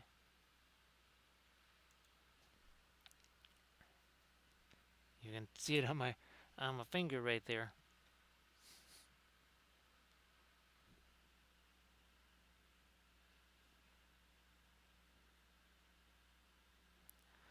Doing yeah, some of that up here. Now we'll just use our black around the edges there.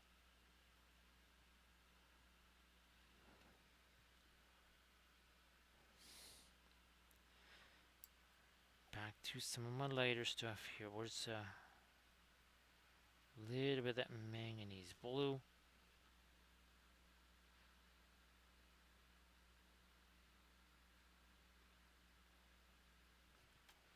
Back to it here.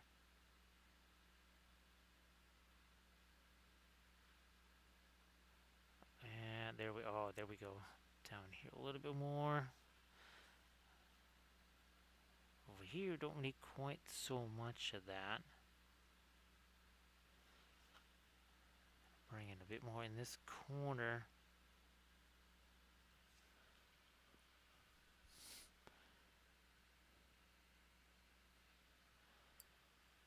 Back to my super light stuff. These, well, I think all of our corners, except for one, really could use a bit of brightening here. Let's get this guy.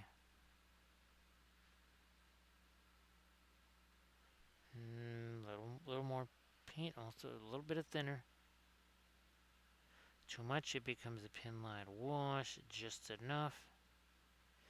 Helps it to flow the way we would like.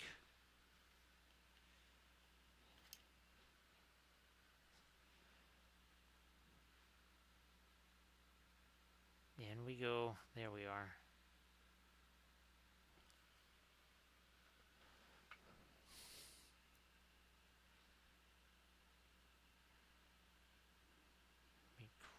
couple more of my lights that are like here. Yep, there we go.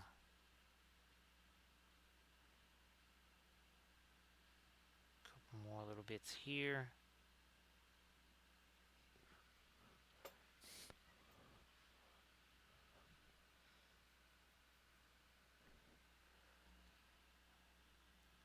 I'm gonna see if I can't throw a few more little lights on the edges of these leaves. Make those leafy bits a little lighter.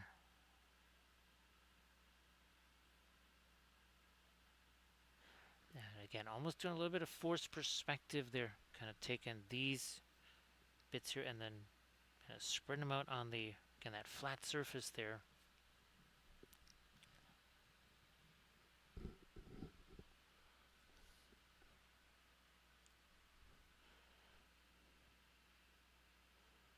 Fine, I'll throw a little bit of light on that bark there.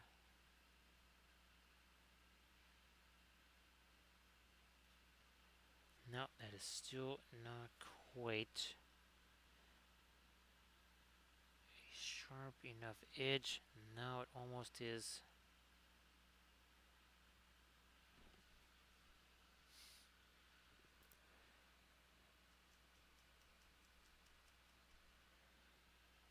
Let me see. That's a little too late. A little too late. I'm gonna go back to get some more of my manganese blue here.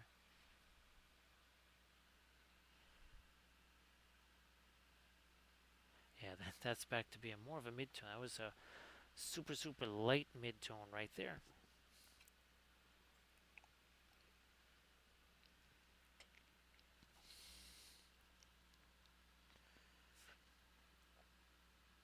Now we got that. That's a pretty sharp edge up there. It's not too bad of an edge there. What about this? It's a little wonky.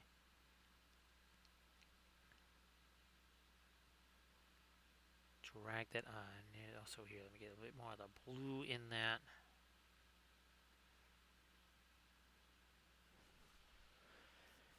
So you can see that these brushes, again, they're very, very soft. That's what makes them good blending brushes. And your craft brushes tend to kind of fall in that category. The things like your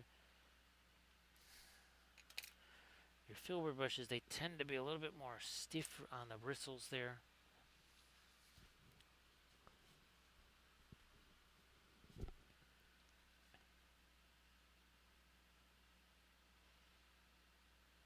Yeah, let's hit this now. Again, the manganese blue can act a whole lot like Indian yellow, as in we can just take that and essentially dry brush it onto basically wet colors. Now it has to be an ultra light brush stroke in order for it to not just blend with everything that's there or take paint away. And that's one of the things that you're just gonna have to get used to with the oil paints by doing it. There is no way to research your way into that. Nope, you gotta just do it. In fact, with oil paints, there is no theory hammer. Yeah, it works just as well as dice hammer in tournaments. You can think you're gonna roll this, that, and the other, which is worthless because as soon as you start rolling those dice, you will not roll any of the things you thought you were going to. Yeah, with the oil paints, you are going to want to just do it. Always recommend maybe the first couple times. And same thing with acrylics. Maybe you take one light color, one dark color, and do a bit of a value study. Why struggle with trying to find the perfect red or blue or something like that when you just eliminate it all? And well, you do something. You basically you paint in film noir like so.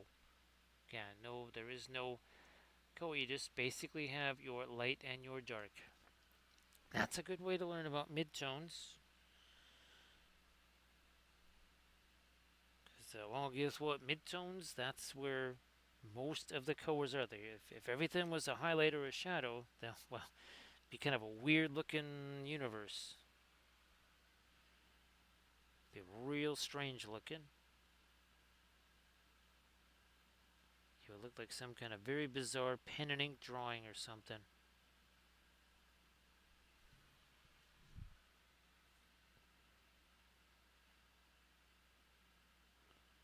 Anything else here? Let me do that.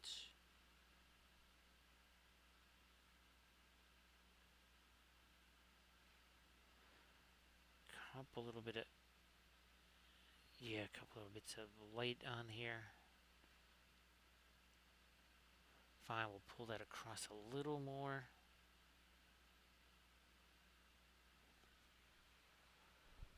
So see you later there, Irid. Again, have fun on stream tomorrow.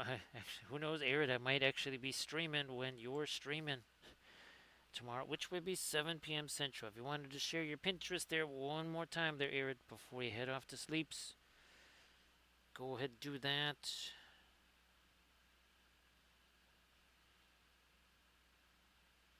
Alright, well, let me do this here. Yep.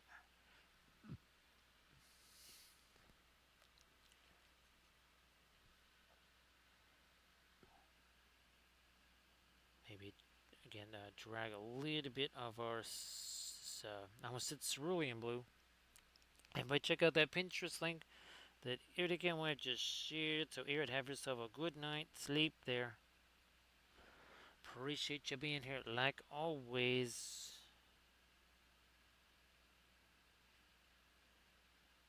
Boy, this looks so different when the whole area here was just a whole bunch of, it was super, super, super thin down paint. And it took a little while for that to set enough so that we could go back in there and start doing stuff like this. But you can see that kind of helps create a whole bunch of extra depth in there.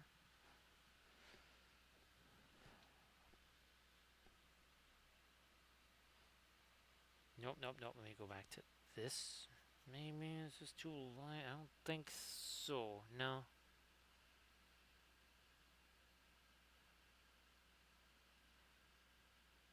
Come on.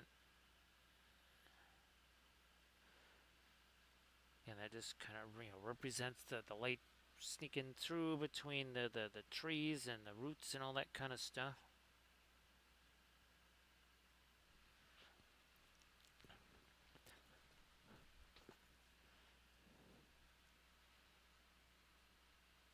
Now, do I have that out here? No, not the.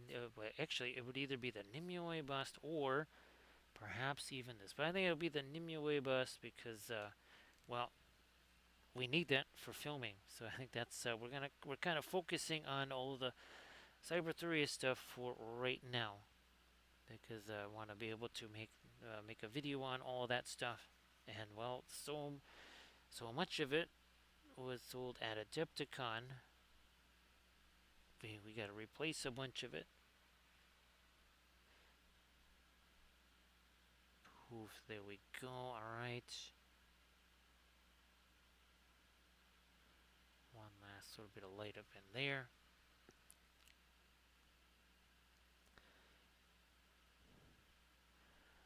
So I'm trying to keep some of these areas just with almost getting like more of a yellowy green on them. Don't want to be putting this blue light on absolutely everything.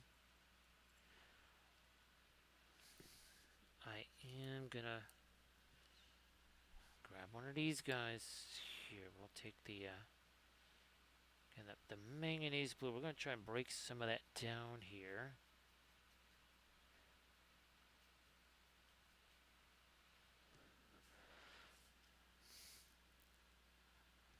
Can you see what we're gonna move it this way a little more?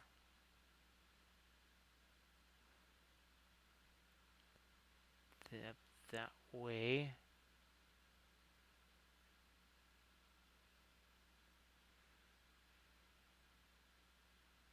Trying to again straighten out some of these lines, tighten them up. Yep, here's another one that went a little astray.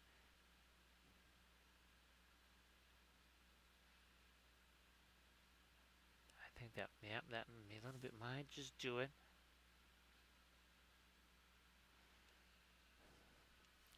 Yeah.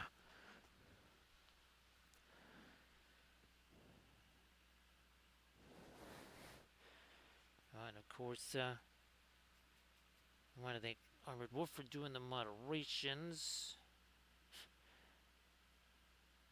Hopefully, it won't be potentially too early for Armored Wolf tomorrow. We appreciate Armored Wolf doing the moderations tonight. We had ourselves a couple of raids.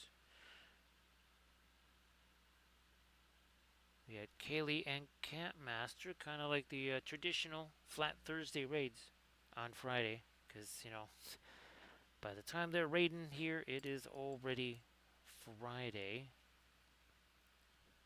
And of course, happy Friday to everybody out there.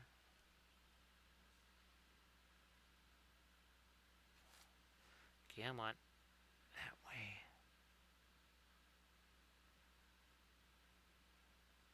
Some here.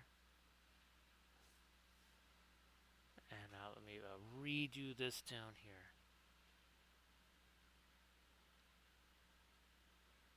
To get the...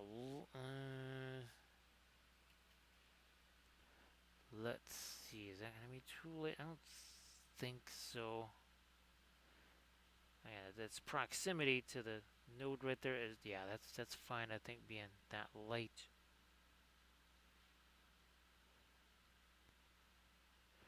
Yeah, I just kept sticking my hand on that over and over again.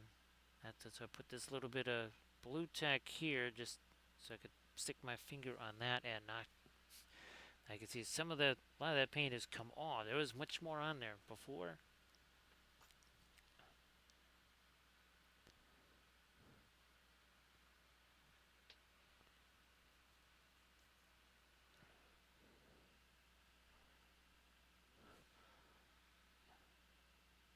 I think we've got this pretty much as far as we can take it here. I think I'll be heading over maybe Zumakito's way, because I want to try and film that video. Also got some printing stuff to check up on. Gonna be trying out another new resin tonight. Well, it's technically not a new resin. It's a different version of a new resin. That's maybe more accurate there.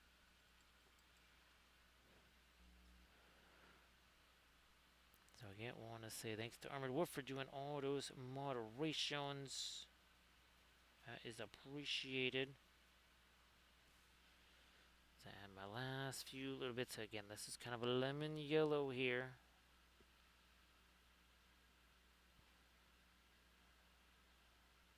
There we go. Again, this is all part of our Cyber Thoria universe here. Again, that's a little bit of Cyber Excalibur. Here, let's show it from the side so you can really see it. It's floated. It's the only place it's touching is down inside the stone there.